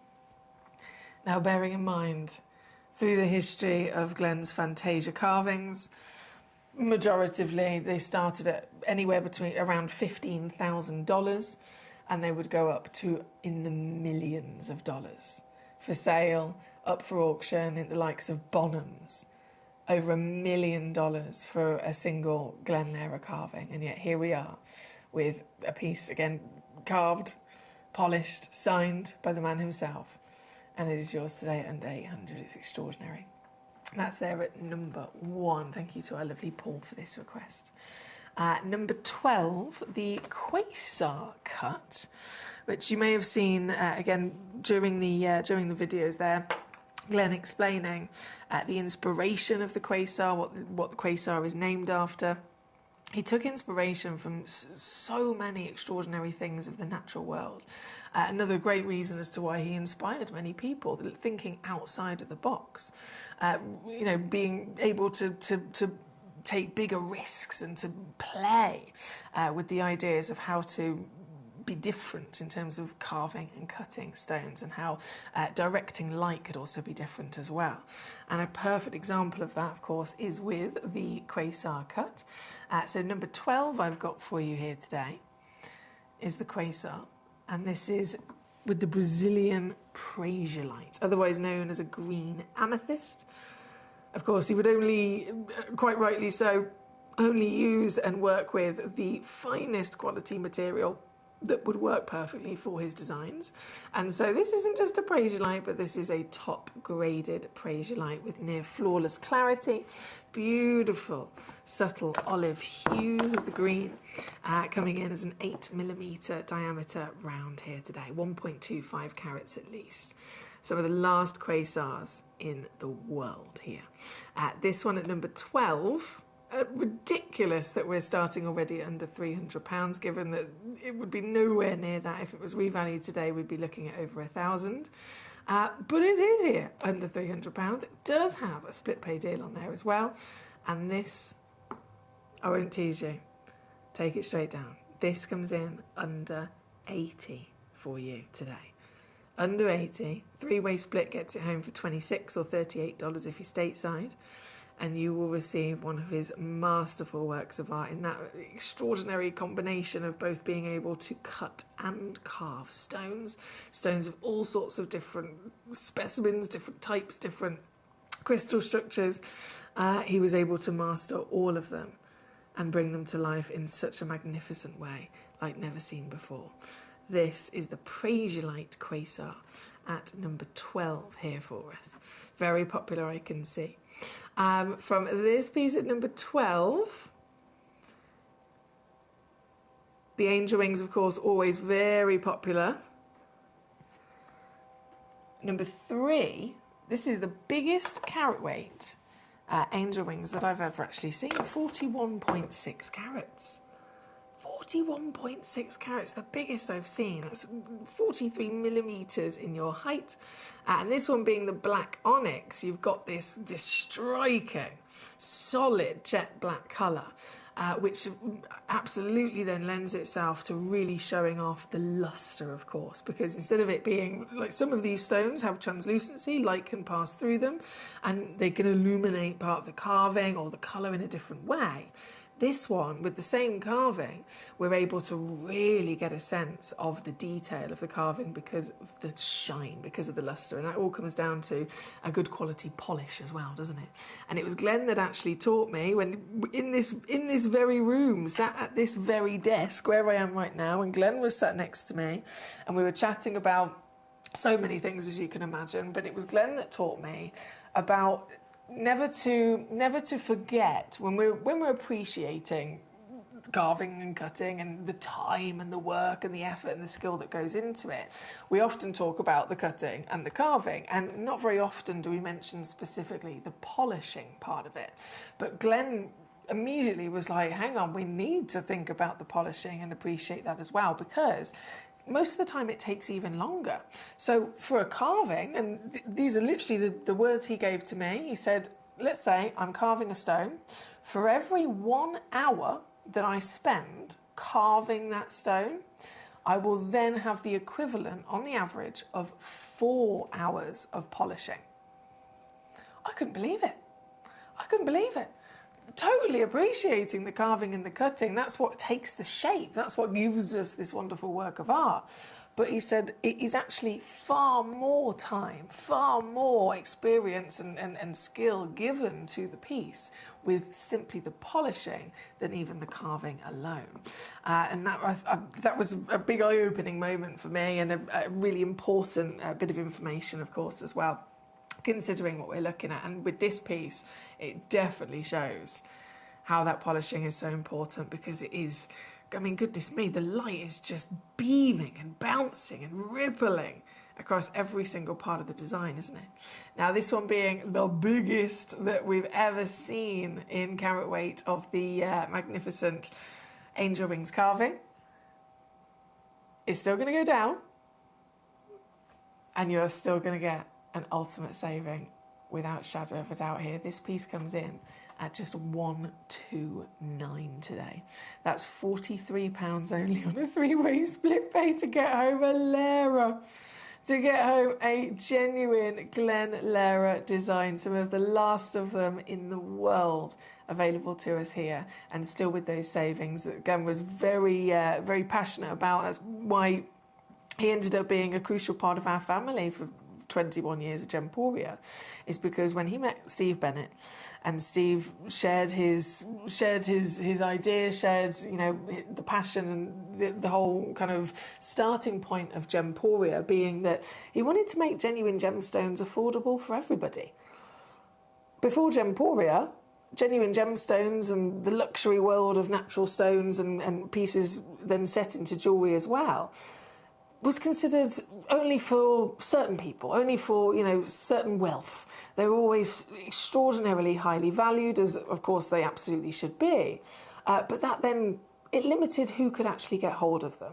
People like myself, growing up as a little girl, I never thought I'd be able to own a real, genuine gemstone, because I thought that I have to be rich, I have to be famous, I have to be royal, I have to be in some way, shape or form, you know, in a different kind of lifestyle almost, to be able to afford such luxuries. And then Gemporia changed everything, and Steve Bennett, with his goal of making gemstones affordable for everybody, and in quite literally the way that he is able to secure them from the mine, going direct to source and doing things on such scale, he made it possible. And he shared that idea and passion with Glenn Lera, and Glenn found exactly the same. Even though he was, you know, already very, very much, you know, deep into his career and into the industry, selling gemstones and being on the front cover of all these magazines and having pieces up for auction with Bonhams up and over $1 million. Even with all of that, Glenn still said to Steve, no, I am so passionate about the stones and about this art that I would rather come with you, be part of this partnership, and also be able to share it with more people, making them affordable for everybody. Hence why we're able to bring you these pieces at such extraordinary deals. This one is number 3 with the marvellous black onyx here today. Now also very popular, number 6. Number 6, the only one of its kind in terms of this stone and this colour. The blue chalcedony. Okay, the blue chalcedony. And it is a bright blue. It is a paradise blue, isn't it? And very different to the black onyx, this is a material that Glenn has chosen with a level of translucency to it. And so we can not only appreciate that marvellous polish and all the curves carved into this, but also as light floods through it, it illuminates the design even more so, doesn't it? It was given different parts of the stone, some of it, you know, deeper and in more intense colour, and then other parts light floods through, giving that truly heavenly appearance. This being the only one like it, the blue chalcedony. Here at number 6 in this out, I'm just going to lay that down for you once again so we can see all the way around. Coming in and coming down, the last of them, also under £100 for you, or 33 on a 3-way split. Don't forget, we've also got the suspension stand in the gift box, so we've got the display case and the box that it comes with at number 24 in this hour, £3.99, and it is the perfect size for these angel wings to be displayed in, to be gifted in, to be stored in, protected, and so on. That gift box number 24 is the perfect answer for any of these angel wings to reside in your collection. This one again being number 6 here today, with the standout unique of the blue. Then, here we go, number 13 is coming up. Number 13, the red onyx. Oh yeah, definitely a lot of carnelian character with this, for sure. Number 13. Number 13 here. The red onyx. Indian material. Again, giant in carat weight. Glenn must have had such a challenge when he's got ideas of carvings like this, and also wanting to be able to fulfill, you know, bringing us a couple in quantity. It's a huge challenge to try and find gemstones of this quality and calibre and then size to be able to withstand the carving. But he did it with his connections and his relationships, of course. This one here at number 13, over 25 carats of the angel wings once again. And very naughty, I know, but this is one of the most affordable of them all. This one's coming in under 60 for you, which means it's under £20 to actually get this piece home on your split pay. Across the board, we've got lots of bold colour, of course, to choose from, all very much what Glenn was passionate with playfully exploring throughout his career. Whenever you saw anything to do with Glenn Lehrer, whether it was a carving, whether it was a cut, even when he actually, you know, put multiple stones together, which he was quite famous for. If you look at, perfect example, at the Taurus cut, the Taurus design that he was very famous for, it was the idea of having a host stone and then setting another stone inside it, setting another stone in the centre of a gemstone. It had never been seen before. Up until that point, if you had let's say it was a ring, there would be a central stone and then an accent stone would be next to it. So you'd have your central stone there, and then on the shoulders there might be your accent stone, for example. Glenn Lehrer, completely thinking out the box, how about we take that central stone and we set another one inside it? Completely wild. You can imagine that years and years and years of experience that you'd have to even entertain the idea of trialing it, of, you know, how am I going to go about this? How is this going to work? But he did it, he mastered it, he launched it to the world, and of course it made him very, very famous. He's most famous, along with the Fantasia collection, his most famous individual cut is, of course, the Taurus. And talking of his playfulness and love of colour, he didn't just simply go with what we'd all imagine, you know, beautiful central host stone, let's say it was a blue stone, and then we pop a white diamond in the centre. That's always going to be a classic for an accent. He would very much be, you know, even more daring, if you like the big designers always are. He'd have a glorious, I saw once there was, it was a Taurus, orange tourmaline, amazing, bright orange tourmaline, and then bezel set into the centre of it was a bright pink sapphire. Astonishing beauty, and again, playfulness of colour. This piece, with all that vibrancy of colour, number 13 of the red onyx here for you today. Right next door to it as well, number 14, is the green chalcedony. Oh, these really are last of stock. The green chalcedony here for you. Well done to so many of you already checking out and successfully securing some of the last layers in the world.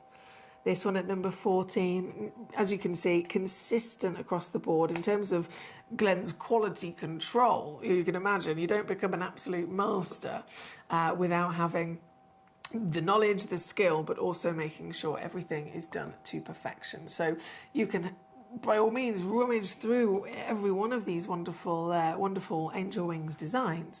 And again, consistently, you will see each piece is perfectly proportioned. Each piece has had the same dedication in terms of the carving. The overall design matches up again and again and again and again. Don't forget your gift box and suspension stand, perfect to display this in as well in this hour. This one at number 14, I can actually match to the previous. Also going in to a very naughty under 60 here today. And if you are, and by all means I wouldn't blame you, I'd definitely even recommend if you can get multiples of your Glenlera pieces, as these are all the last of them in the entire vault across UK and Jaipur vault. This is every single thing that we have remaining that is a Glenlera masterpiece left. So once they're gone, and they cannot be replaced, of course.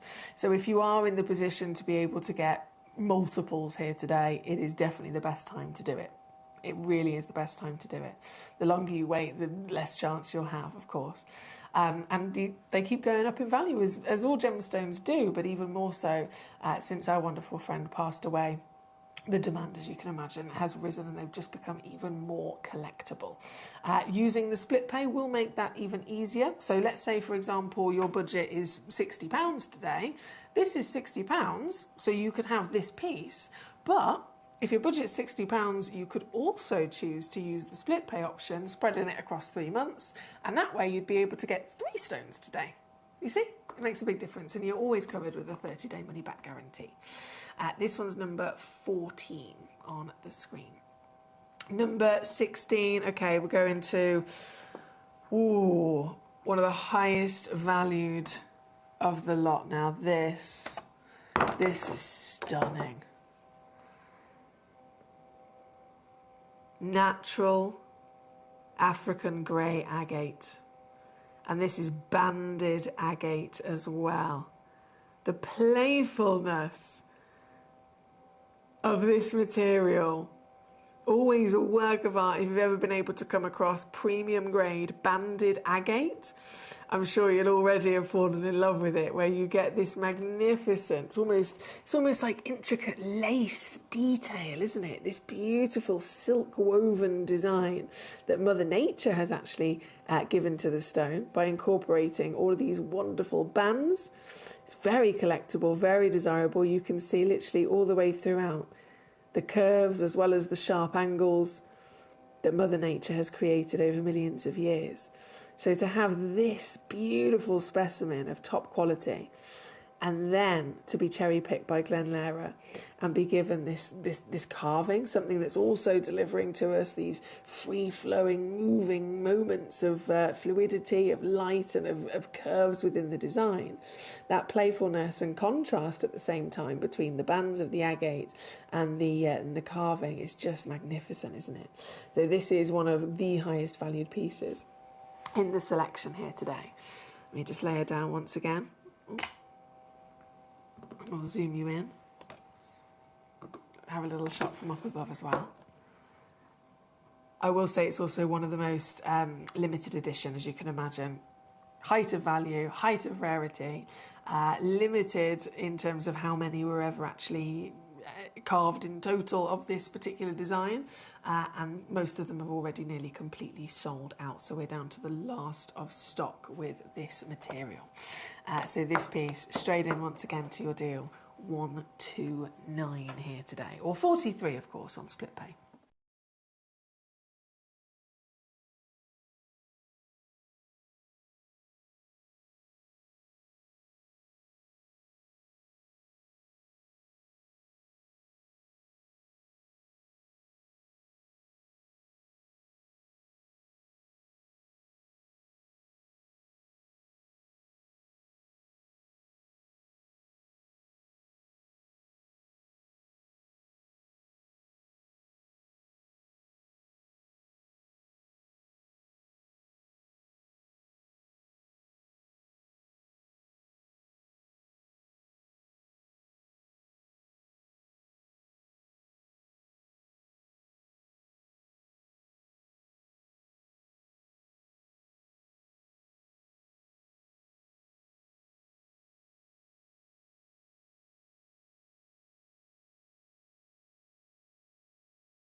Yes, I can confirm that, my lovely. Thank you, Martin. Right, 16 is the piece on the screen as we speak. We have the Rose de France Quasar at number 19. And I'm going to bring on next for you. So that's the agate, 16, here we go, and then number 19. What a pretty stone. Oh, and everything that you see, all of the movement of light, all of the glow and the sparkle, all of the pattern that you can see throughout this, every single part of it is all down to Glenn's design. The way that you've got the circular motion right in the centre, the way that you've got the curves almost like petals bursting out from the centre as well. Every single part of that has been designed by Glenn and then calculated with utter precision as to how do I, where do I place a facet? What shape should this facet be? What size should this facet be? What angle should this facet be in relation to the next facet and the next facet and the next facet? Every single part of this, from each cut to each carving, each bend, it's all perfectly invented and perfectly placed so that from the front angle, as we look at it head on, it looks like this. It captures the light, traps it in there, illuminates the stone and brings with it this magnificent pattern through colour. Utter genius. This one's number 19.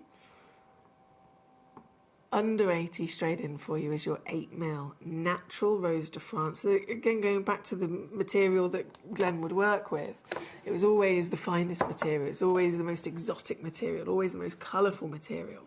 And this, simply as a material, this is Brazilian Rose de France amethyst. It's not just any amethyst. This is some of the rarest amethyst that there is. Because to hold the name Rose de France, it can't just be any material. Rose de France is the most specific type of colour. If you look at the colour chart, just like if you were to look at the diamond grading chart, or if you were to look at tanzanites and you've got A, AA, AAA, Quad A, you look at the amethyst grading chart with all those lovely purples and all the different tones from light to dark. To be Rose de France, it has to hit bang on between the 3 and 4. between the 3 and 4. Can't be just next to the 3 or just on the other side of the 4. It has to be bang on between the 3 and the 4, otherwise it can't be called Rose de France. So it's very premium rare material. And of course, perfect for Glenn's wonderful genius design there. This one, number 19, here for you. And then there's one other Quasar, which is at number 23. Now, this is the most limited edition. And on top of that, it's also the most limited in terms of what we've got remaining in stock. There are 2, literally just 2 only left in the world, and they're both in this hour for you. So limited edition as well as nearly sold out. The reason that this is even more limited edition, and I have to say that quite carefully, because of course everything, if it's a Glen Lehrer carving, everything is limited edition, you know, without shadow of a doubt. But this one, even more limited edition, because the Quasar invention all started and was all designed by Glenn originally, you know, with the idea of the shape being round. So every bit of that work and that kind of mathematical genius, putting it all together, was with the round. Then, however long later, he brings it back out as a second launch, if you like, with a cushion shape. Now, this isn't just as simple as taking the already, you know, I've already invented the design of the Quasar. It works, we've got it, everybody loves it, it's absolutely fantastic, it's in the round. It's not as simple as just doing it all again, but just changing the exterior shape. To have a cushion version of the Quasar, the entire design has to be reinvented from scratch to work with a different shape. Everything has to be changed, the angles, the proportions, and so on. And so technically, he could have given this another name. He could have, you know, he could have said, instead of it being a Quasar, which was the round, it's had to be reinvented to such detail and extent simply to change the shape. It could have quite easily had a different name. So very, very, very limited. Like I said, there's only 2 of this piece left. Here at number 23.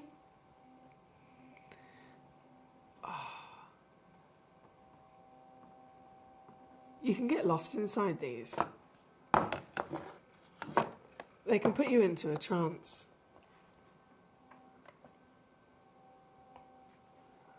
Clean as a whistle. Hence, no distractions of inclusions. Simply focus on this beautiful design, this pattern, and how he's been able to capture light and manipulate light to perform in so many wonderful ways. It's number 23 for the last 2 in the world with this one here today. Very good luck once again. Right, from 23, we do only have about 3 minutes left to check out before everything disappears. 3 minutes left to check out before everything disappears here today. So 20, bear with, yeah, 23, I'm just going to pop back in there. We have, right, we've done green, red onyx. We haven't done the purple, so number 5. The purple angel wings, Chinese material. Could also be referred to as amethyst, quite easily, being a purple quartz, of course. But size-wise, I mean, goodness me, you'd never typically expect to see an amethyst this big, would you? So this marvellous work of art, again, limited edition through and through, available for you here today at number 5. And this one comes in under £100 on your screen. Under £100 there at number 5. I'm just making sure I haven't missed this one. Number 20. Got to bring that on. Number 20. The hottest pink you'll ever see in the gemstone world. This one's also nearly sold out. There's only 4 chances left.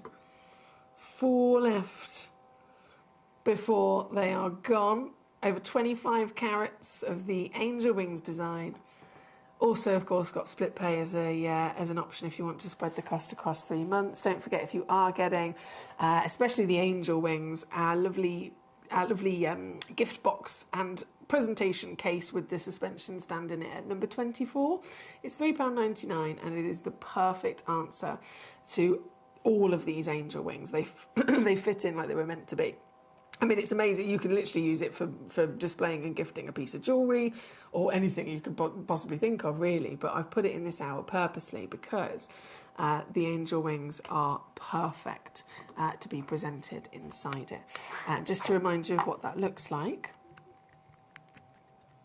you'd have the angel wings in there. Close that up. So that's your stand. If I just zoom out a little bit further here. So that's your stand to display. And then it also comes in the gift box, like so. So wonderfully presented, of course, and perfectly secured, protected all round. So that's £3.99 in this hour for the full package. You get the suspension stand and you get the gift box as well. Under £4 and number 24 in this hour. Graphics are, of course, live as we speak, though, for the pink itself of this wonderful angel wings here at number 20. Very good luck. There's 1 minute left to check out. 1 minute remains to check out here today before all of these disappear. So I'm going to say good luck to you and another big thank you to you for joining me on your lovely Saturday.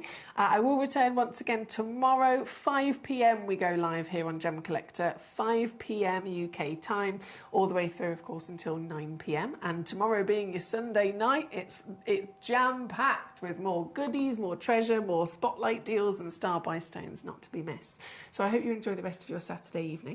And I'll see you right back here tomorrow from 5 o'clock for your Sunday Super Show. But until then, I will say good night.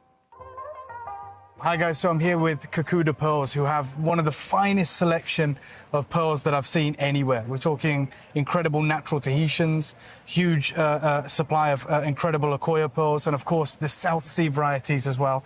And we wanted to talk to the man himself about what's been happening within the pearl industry. And I wonder if you could just shed some light on what's happened maybe since September with pearls.